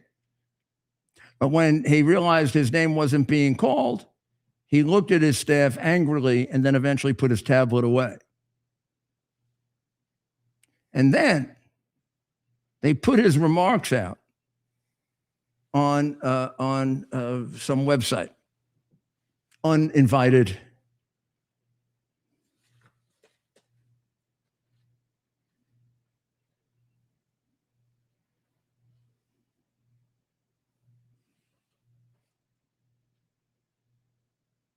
Mondami's press team blasted out his planned speech, identifying it as remarks he prepared.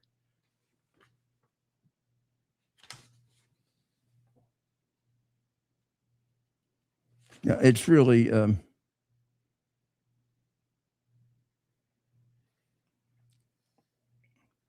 Cracks are beginning to open up. His wife, who's also a piece of work, but we're not allowed to look at her because she's the wife.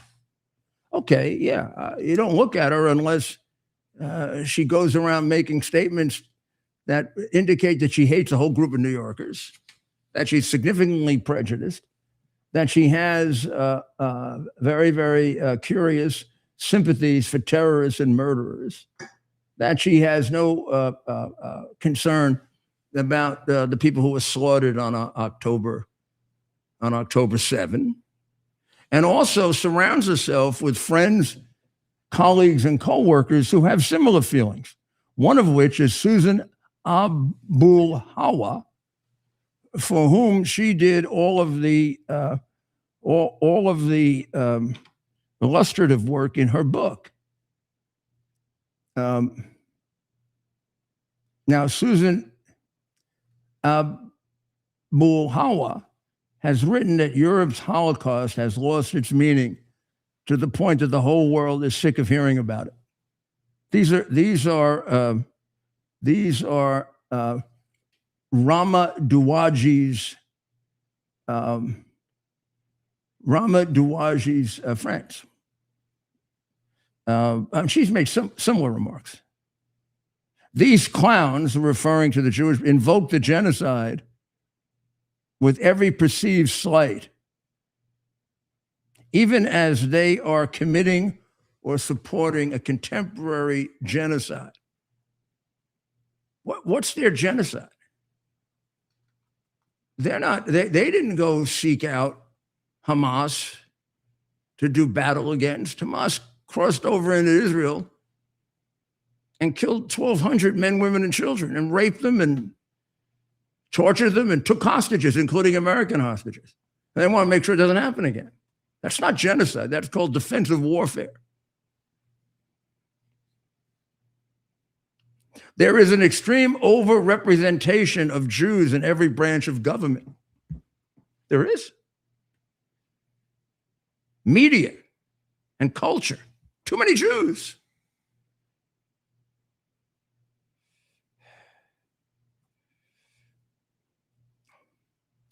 But we have to listen to more Holocaust whining because one damn judicial panel didn't contain enough Jews. Well, first of all, it didn't contain any Jews. And Jews were specifically turned down, like Jews need not apply. Then she goes on to say, seriously, there's something wrong with them. And if moderate Jews don't effectively rein in these extremists, it's not going to end well for anyone. Dawaji created artwork for an essay book compiled by Abul Hawa, who described Jewish people as vampires, demons, and ghouls, and celebrated the October 7 attack. One of these things comes out every day. If it were just this one thing, you could say, oh, she missed it in the book, even though it's all over the book. I mean, she doesn't know. This woman is constantly saying this stuff, and she's doing drawings for her. Imagine if some Republican was doing a drawing for some Nazi. So I told you that the 9/11, did I tell you what? Did we report on this on Friday? The 9/11 families do not want Mandami at the 9/11 25th anniversary. They have gotten together 62,000 signatures. And they are pushing very, very hard to not have him there. And what Mr. Giovanni Gallanti, who runs the organization, raising this issue, says that Mandami supports and engages with terror sympathizers. This includes, and he gives some examples, left-wing influencer Hazen Piker, who once said America deserved 9/11, and notorious Brooklyn imam Siraj Wahaj, an unindicted co-conspirator in the 1993 World Trade Center bombing.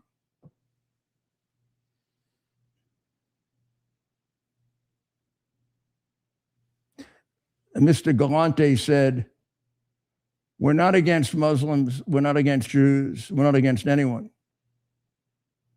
added Galante, whose 29-year-old wife, Grace, was among the 2,977 innocents killed by al-Qaeda terrorists.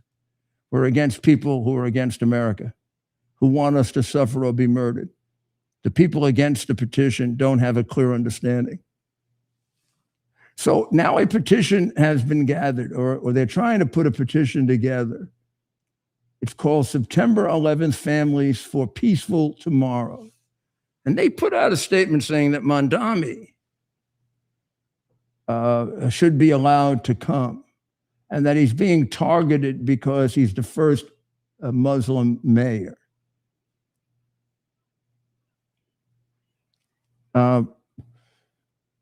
Soros has put $525,000 into this group called the September 11th Families for Peaceful Tomorrows. And so far, it consists of 250 members worldwide.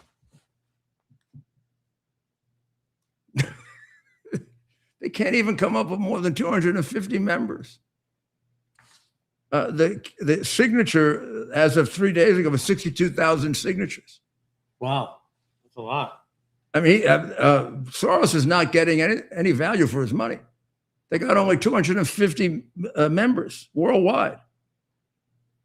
This phony group called the September 11th Families for Peace. Imagine doing this to these families. When you consider Mandami's history and his wife, the things they've said, the people they associate with, it would make sense that if your relative were killed on 9/11 by 19 Islamicists who did it in the name of Allah Akbar, they didn't do it for any other reason.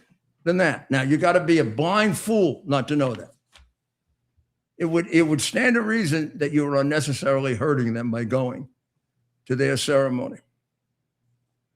Some of them have suggested that no politician should go except those who were directly involved in helping people. And they name me and Bloomberg. And of course, I'll be there. I've been there every year, except one year when I was recovering from an operation. And I couldn't go there without tremendous disruption. I laid in bed and watched it. Just a few other things that I want you to know, because they're not going to be covered anywhere else. But Massachusetts, the state house, on July 22nd, by a vote of 119 to 33,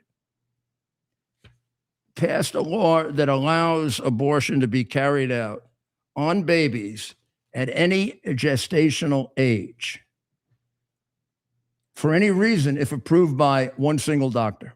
Wow.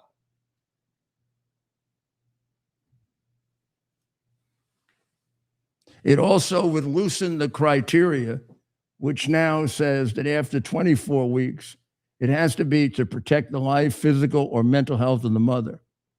If there is a fatal or severe condition, it can be done for any reason the doctor would deem necessary.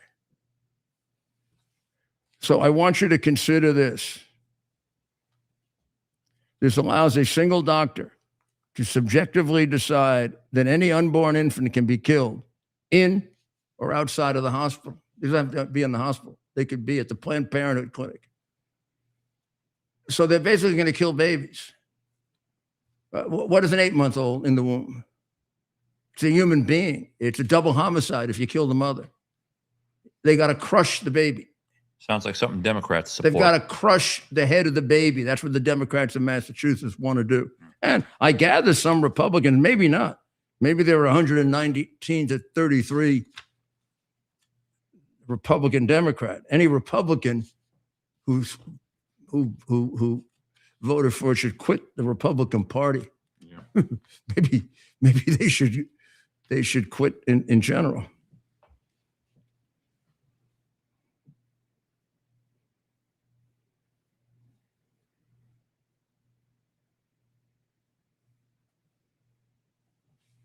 Wow. This is what we're dealing with. I don't know if this doesn't take your breath away. Well, New York passed a law like this under Andrew Cuomo, who signed it. And it got a standing ovation in the legislative chamber and a big party that night. Ghoulish, right? And this is the legislation in Virginia that led to the complication where the dumb governor of Virginia on a radio show did a hypothetical saying, suppose a mother in the 8th or 9th month has an abortion and the baby survives the abortion. And therefore her wishes are not fulfilled, that the baby is murdered, right? He said, well, the baby should be kept alive, I guess. And then when the mother wakes up, she and the doctor should decide what to do. Now, the Democrats deny that he said this. It's on tape. I've played it 20 times on my podcast, on my show. He definitely said it. And it actually happens. Tampon Tim does it. What they do is they don't take care of the baby. They let the baby die. They don't give it extraordinary care. They give it what they consider ordinary care, which means they starve it to death. And mommy gets a wish. She gets to kill her baby. Now, you got a live case going on right now in California that has to take your breath away. Elizabeth Barrett, who is swallowed a pill the local abortion clinic had given her. Then she changed her mind. and she went to Heartbeat International, which is a Christian nonprofit. And they somehow, licensed doctors treated her, and they saved the girl. Okay, end of story, right? Did you get that one, Ted? I heard you. Okay, so that's the end of the story, right? The Elizabeth Barrett, college dropout, Southern California, took a pill at the local abortion clinic. And I think this is the case in which she didn't think her boyfriend was going to marry her. And after she took the pill, he called her up and told her he was going to do the right thing. So she said, oh my God, what did I do? And she found out that you maybe can reverse these if you do it quick enough.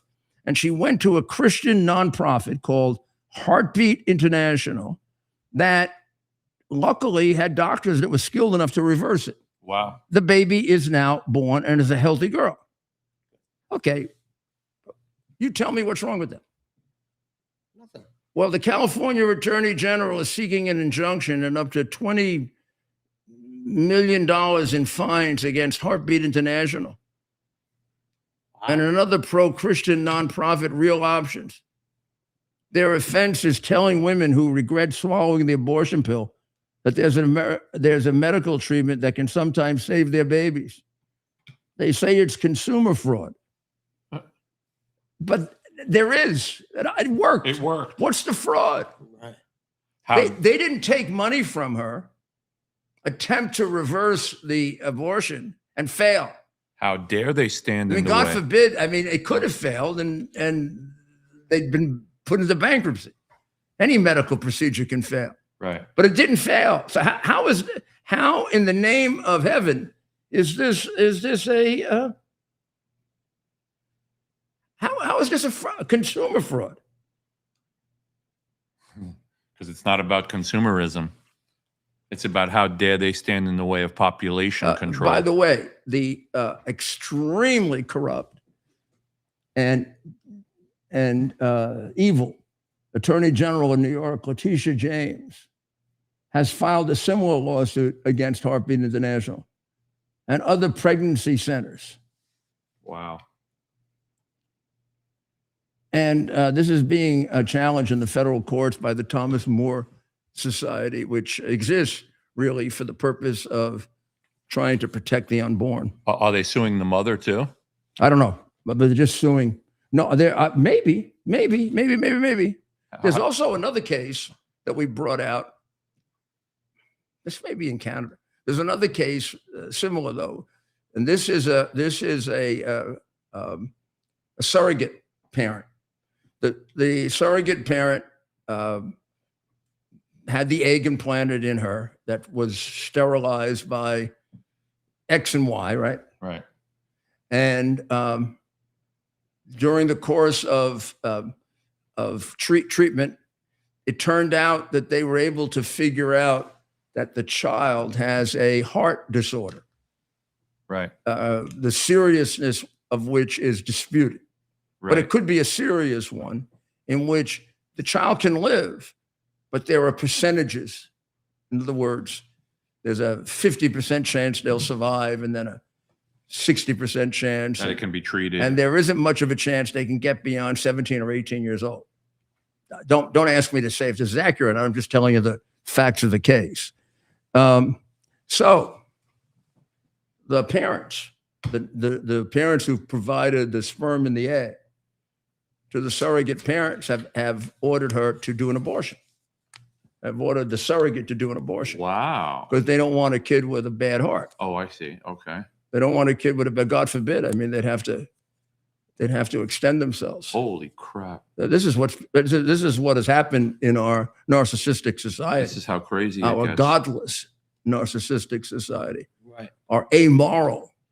Yeah. I mean, you can't sacrifice a little to give this kid a chance at life. Right. I mean, if it's inconvenient, kill the kid. So the surrogate mother says, I don't want to do that. Although she did sign a document saying that without qualification, she would listen to them with regard to abortion. Right. But she now is having second thoughts about it. She's refusing to do it. Wow. The courts haven't decided yet. The pregnancy is getting longer and longer and longer. Yeah, she doesn't want to be involved in a murder. Could be, right? She may have had second thoughts about it. These are things people have second thoughts about. I mean, there are more than a few women who have had abortions and it's ruined their lives with guilt. Maybe all of them, actually. No, I don't know. Some of them are heartless. They don't focus on it that way. And also, they try to build up in society natural supports for it, as if the people who question it, there's something wrong with them. Now, I've labored with this abortion thing for years, and the position that I've come to for the last 15 years was after being pro-choice with regard to the first 3 months of a pregnancy, not because I agreed with it, but because I thought it was the fair thing to do constitutionally in a society in which not everybody has my religious beliefs. But I would always say that I would do everything that I could to convince my daughter or my wife or any woman who came to me to have the baby, and let's do an adoption if you want. And when I was mayor, maybe because I was guilty about that, I established a massive adoption program, including 2 adoption fairs per year, in which we did substantial amount of advertising about adoption, and supported the private charities that made those services available to women so that they didn't have to do an abortion. If they didn't want to have the child, they could have the child. And there are plenty of people looking for American kids to adopt because they go overseas to do the adoption. And we reduced the number of abortions for the first time in forever for the 8 years that I did this. But over a period of time, as I went through all of that, and as they became more aggressive about late-term abortion, and I started to realize what it was, people showed me pictures of it, and I remember seeing one horrible picture of a 7 or 8 month old fetus being. I said, I can't support that. And they have, in fact, done what it was predicted they would do when Roe against Wade was decided, which only involved the first 3 months. Give them an arm, they'll take a leg. Yes. And they did. They were taking a leg, they were taking a body and taking a skull. And religiously, I had a conversion also, some of it having to do with 9/11. And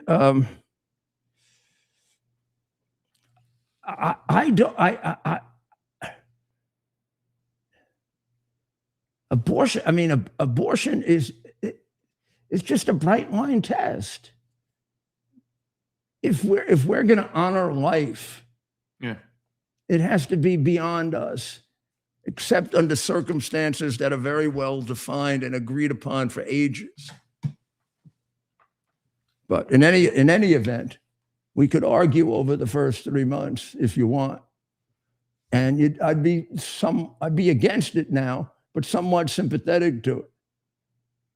But when you I got a don't baby- think we could argue about the next 3 months, but let's not even talk about the 7th, 8th, and 9th month. Right. That's a living human being. Absolutely. Yeah. With eyes and a face and a nose.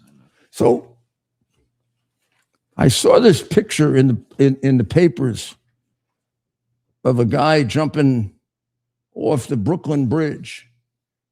He had a Kazakh flag, a couple of other flags.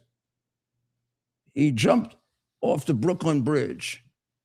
And whenever I see those, I get particularly involved because my uncle, Rudy Giuliani, who I had occasion to talk to, my cousin Agostino Giuliani, because my uncle went to visit his father, my grandfather's birthplace, several times before he died, and would tell me about it. My uncle took 3 different people down from the top of the Brooklyn Bridge as a New York City police officer. He also was decorated in the Second World War in the Navy. My uncle was a real hero. Well, I'm watching this guy jump. Do we have the pictures, Ted? Did we find out? I have some pictures here that I can show. If you have them, yeah. I don't. You don't have them? No, I don't think so. Did we find them? Let me see if I have them. No idea. Let me see. Oh, here they are. Okay, now. Oh, the guy that jumped out to Brooklyn. Yeah, I have that. Okay, here. Well, why don't you show mine? Because I'm proud of mine. He had no clothes on. He took his clothes off. There he is, right there. Almost look like a woman, right? We used to call those streakers back in the No, but 70s. look at him. It almost looks like a woman, right? Yeah. Well, doesn't he have breasts? Look. It's from dairy product. Doesn't it look like he has breasts? No me dejan enviar así. Are you going to show it? Oh my God, he doesn't have a parachute. No me dejan enviar así.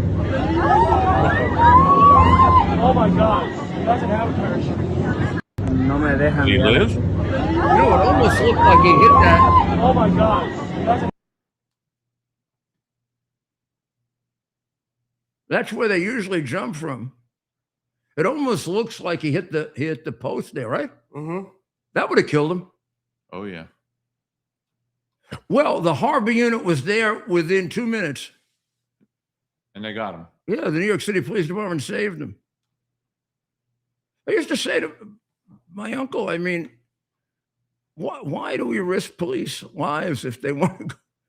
Yeah. Oh, he was such a good man. He said, because these people changed their mind. And he was right. He was right. But let me show you the pictures I have now, Ted. I mean, I didn't go through all this trouble for nothing. Are you ready? All right, okay, let's go. Come on. There he is up on the top. And I'm telling you, it looks like a woman. Uh-huh. Looks like it has breasts. Hmm. There he is jumping off. You saw that part, right?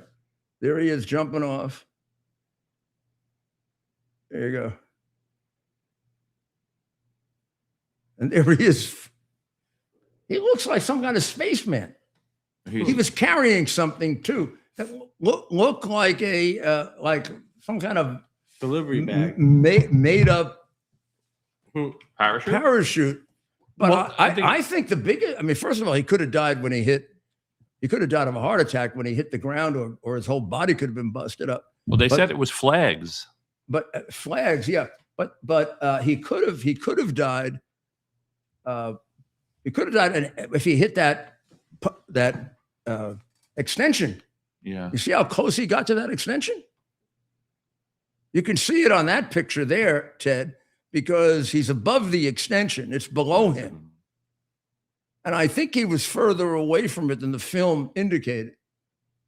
But you don't see him actually splash down into the water. It's got some good ones here. Watch this.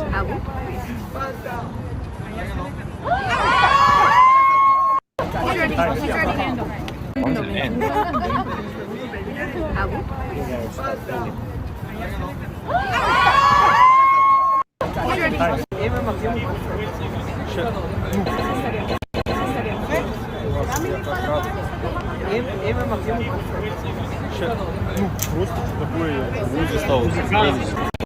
Oh yeah, that's my uncle. That's what he did for a living.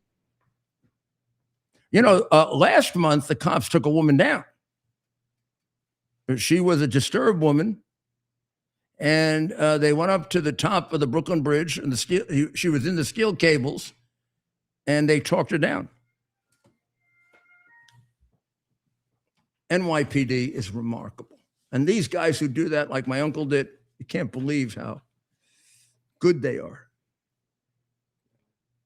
But this guy, they weren't able to get to him on time. He just went and jumped. Yeah, because they are risking their own lives as well, the cops going. Well, I don't know if this guy was trying to kill himself or this is an exhibitionist. Yeah, it looks like he wants to live. Well, he's carrying all those things. That flag is acting like a parachute. It probably did slow him down. It's not quite a just bit. one flag. Yeah. They identified the Kazakh flag. It was a number of flags. It's like it's in a box. It's in something.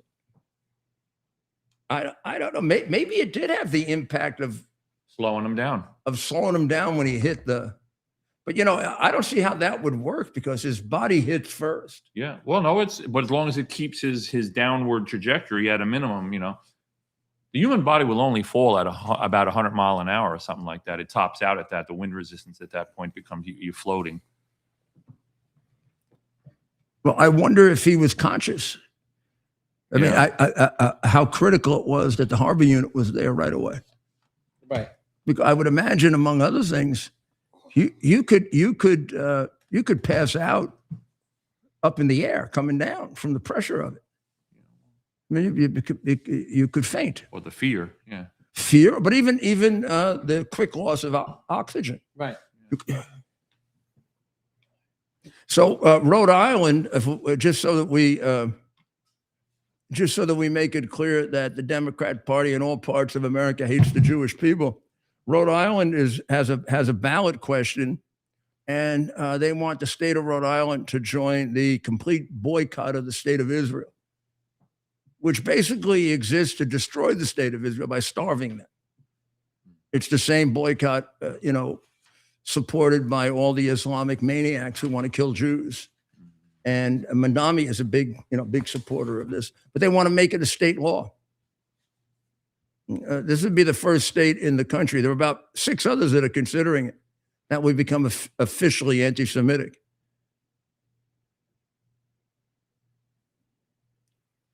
Yeah, if you don't. The city council president, Rachel Miller, supports it, but Mayor Brett Smiley opposes it. They also determined that the ordinance is unenforceable and could violate a state law that bars Rhode Island from doing business with entities that engage in boycotts or divestments. Signed by former Governor Gina Raimondo, a Democrat, in 2016. So Gina was probably trying to ward this off way back then.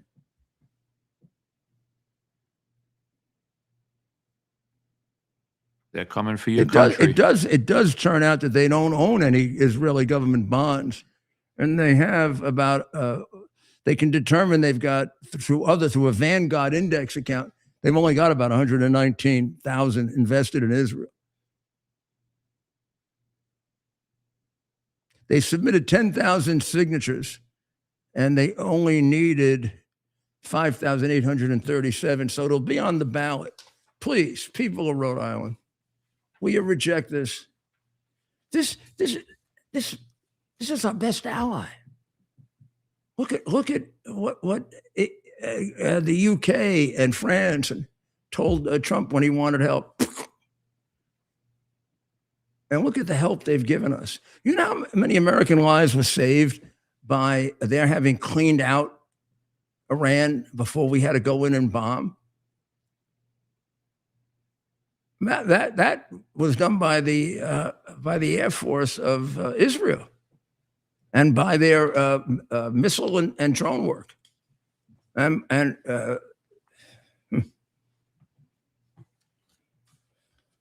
Well,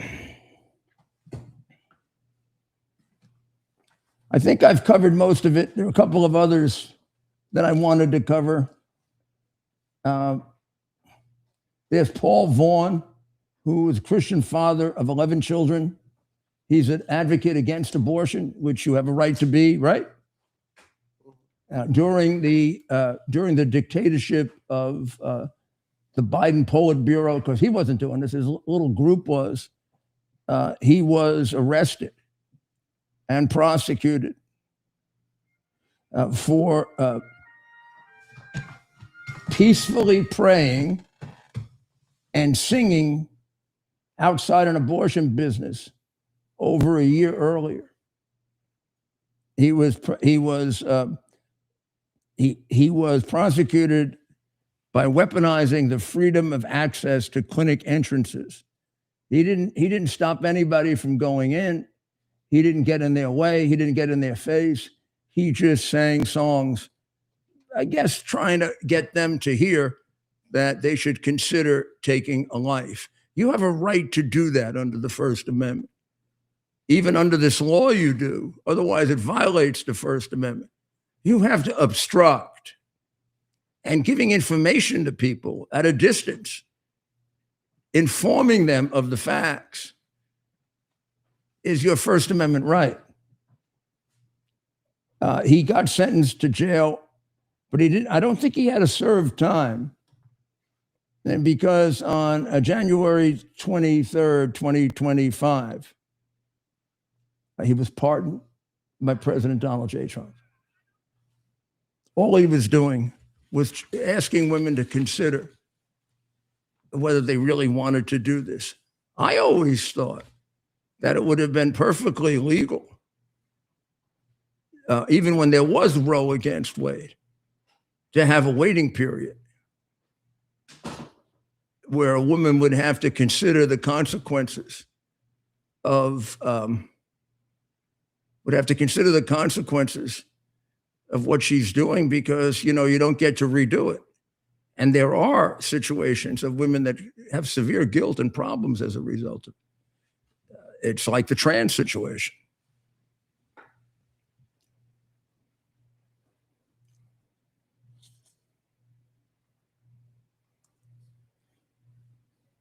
So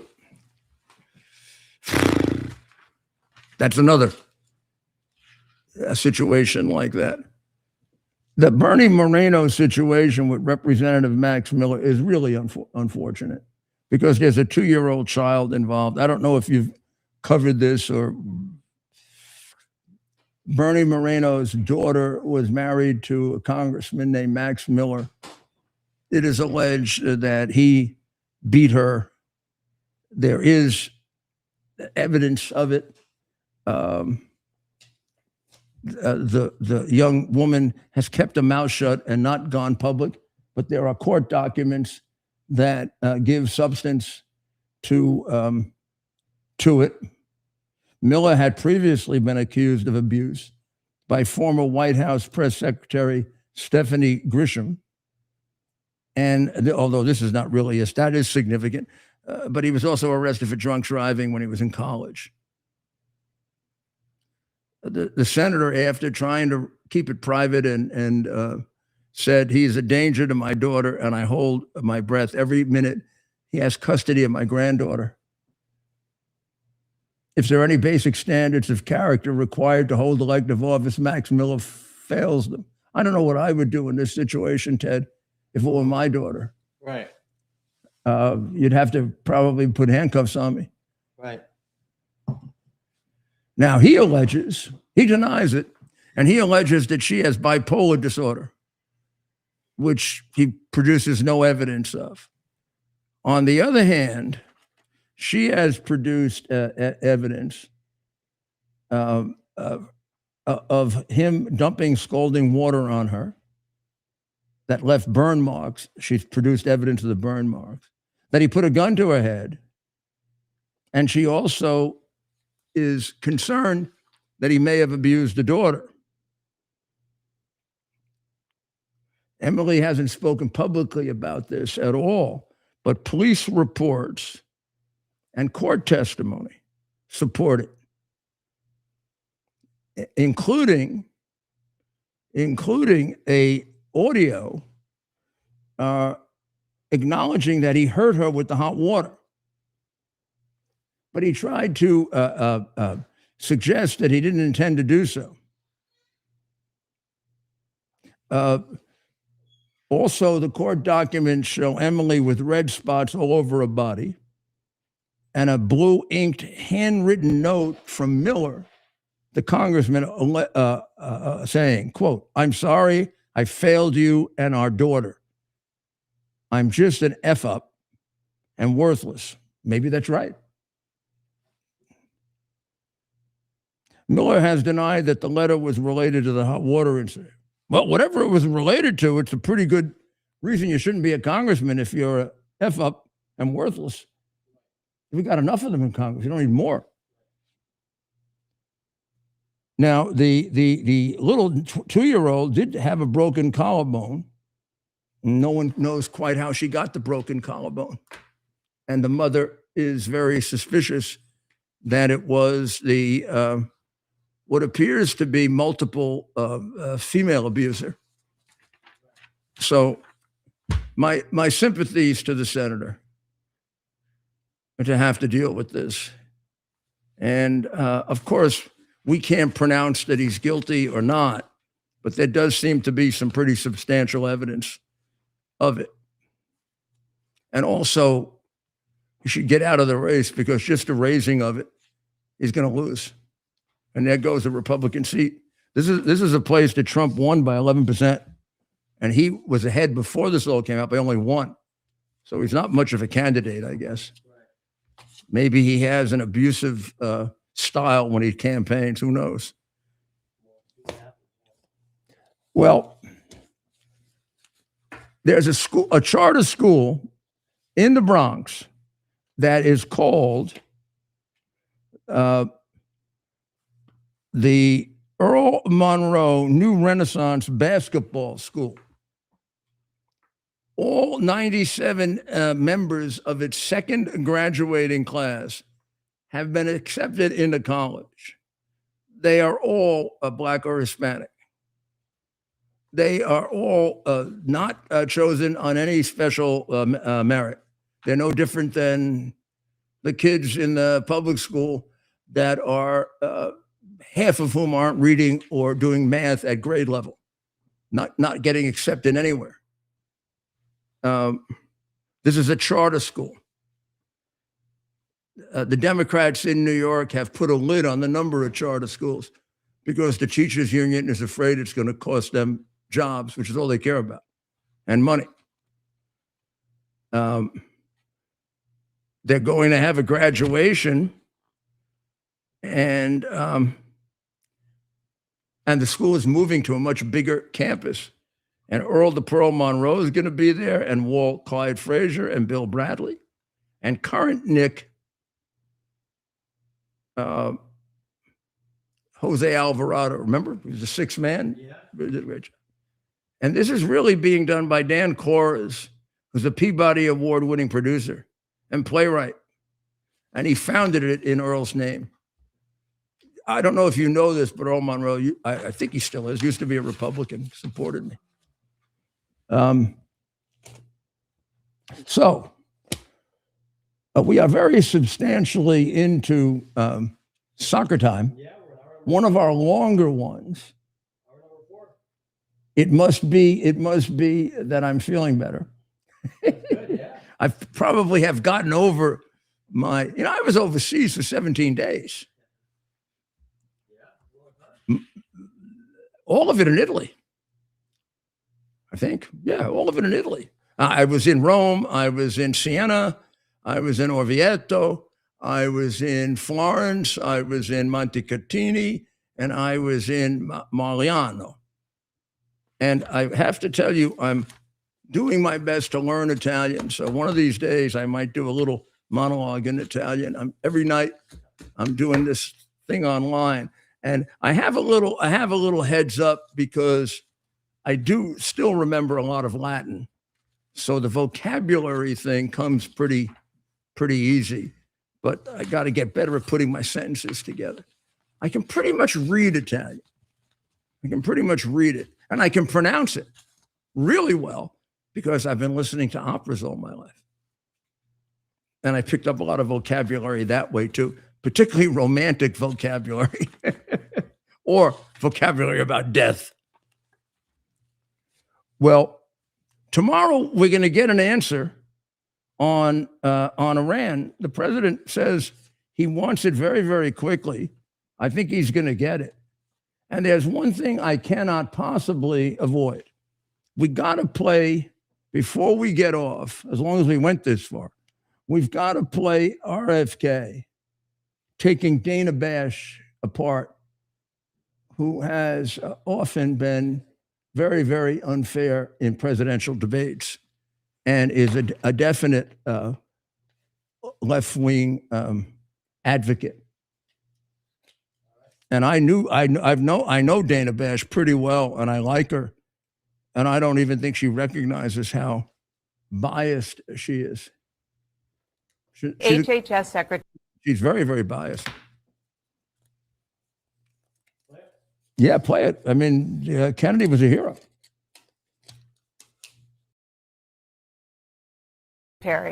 And you are talking about things that lead to vaccine hesitancy in this country. and it is something that causes problems for people Let me when ask there you- is not anything. Let me ask you something. Do you see your job as ending vaccine hesitancy, or do you see your job as telling the truth to the American people? I see my job as telling the truth, and the truth is that there is study after study after study. It's one of the most studied things out there in science. You're repeating and it it is like a parrot. You're repeating So are it you. like a parrot. So I've are you. actually read the science. You- Let's you you and don't I wanna- come you don't back wanna- here and debate the So science. I'm not debating this with you. Of course you won't. No, You because just- I'm not all debating. you know how to also- do is repeat things that people told you and say, trust the experts. That's what you did during COVID. Now we know that Anthony Fauci, who was the expert, was lying about everything, about masks, about social distancing, about natural immunity, about the transmission from the vaccine, about the source of COVID. He was lying, and you were punishing people for not trusting the experts. And now you're rolling out the experts again Yes. to talk about something that you have no personal knowledge of. Okay, well, guess what? That is my job, to talk to people. Your job is to Am I tell the allowed truth to talk? to the American Yes, public. yes. And my job And is to to be- get as and much to- information as I And to can. maintain what we were doing, a posture what we were of doing, fierce skepticism what we toward were government doing authority. in COVID and still, with regard to these vaccines, is getting the best information, the best science that we can, and putting it out there. And sir, what you are doing is causing getting the best information science to from be out there somebody that who's is lying to not you. accurate. Who was lying to The you? national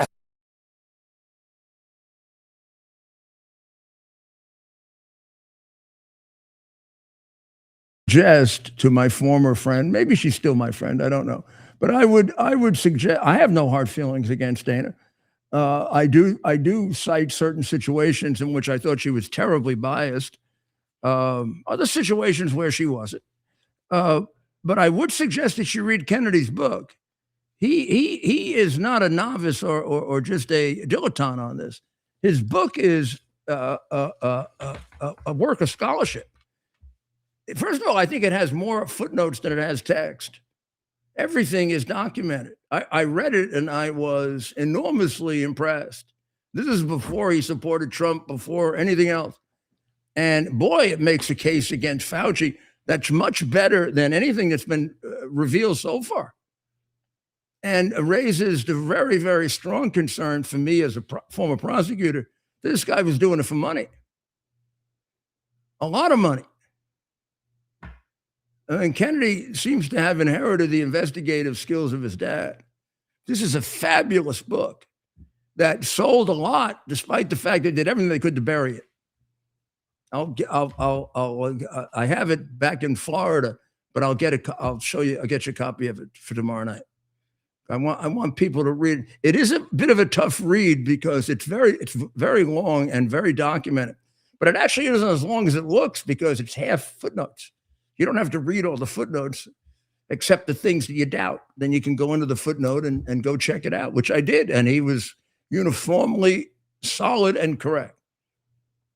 It's a real contribution to anybody if they're ever going to prosecute Fauci. It's right there. Right there. And his justifiable anger at Fauci really, he makes the case as a good lawyer would, a really good lawyer. Well,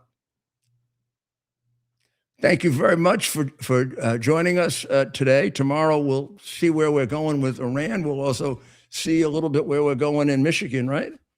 Do we get another Islamic terrorist supporter and communist right aiming to get in the United States Senate? Does that group grow so that we're starting to look like the reports I cited about England and Germany and France, where the police are concerned about the takeover of Islamic? At the rate we're going, it looks like there's no stopping them. We can stop them. We can stop them. You can.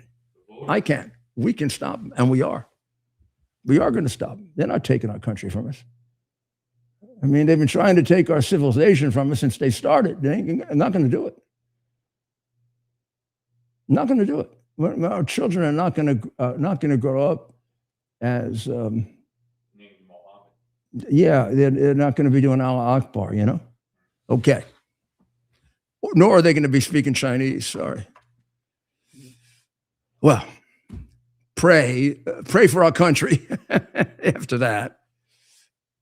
Pray for Israel and pray for Ukraine and pray for Iran, that this all comes out right. And pray for our president. He was very, very good today in explaining something that you never get to hear a president have to explain. And I think it's a good thing that he did it. And half or more of the people will appreciate it. A certain percentage are so prejudiced, they're just going to lose this educational experience about how a president has to make these most difficult of decisions. So we'll see you tomorrow night at tomorrow afternoon. I still think it's night, right? 4:00 on Lindell and X. You can always get me on X. And then 5:00, America's Mayor Live. Right, Ted? So thank you very much. God bless America. It's our purpose to bring to bear the principle of common sense and rational discussion to the issues of our day. America was created at a time of great turmoil, tremendous disagreements, anger, hatred. There was a book written in 1776 that guided much of the discipline of thinking that brought to us the discovery of our freedoms, of our God-given freedoms. It was Thomas Paine's Common Sense, written in 1776, one of the first American bestsellers, in which Thomas Paine explained, by rational principles, the reason why these small colonies felt the necessity to separate from the Kingdom of Great Britain and the King of England. He explained their inherent desire for liberty, for freedom, freedom of religion, freedom of speech, the ability to select the people who govern them. And he explained it in ways that were understandable to all the people, not just the elite. Because the desire for freedom is universal. The desire for freedom adheres in the human mind, and it is part of the human soul. This is exactly the time we should consult our history. Look at what we've done in the past and see if we can't use it to help us now. We understand that our founders created the greatest country in the history of the world, the greatest democracy, the freest country, a country that has taken more people out of poverty than any country ever. All of us are so fortunate to be Americans. But a great deal of the reason for America's constant ability to self-improve is because we're able to reason, we're able to talk, we're able to analyze. We are able to apply our God-given common sense. So let's do it.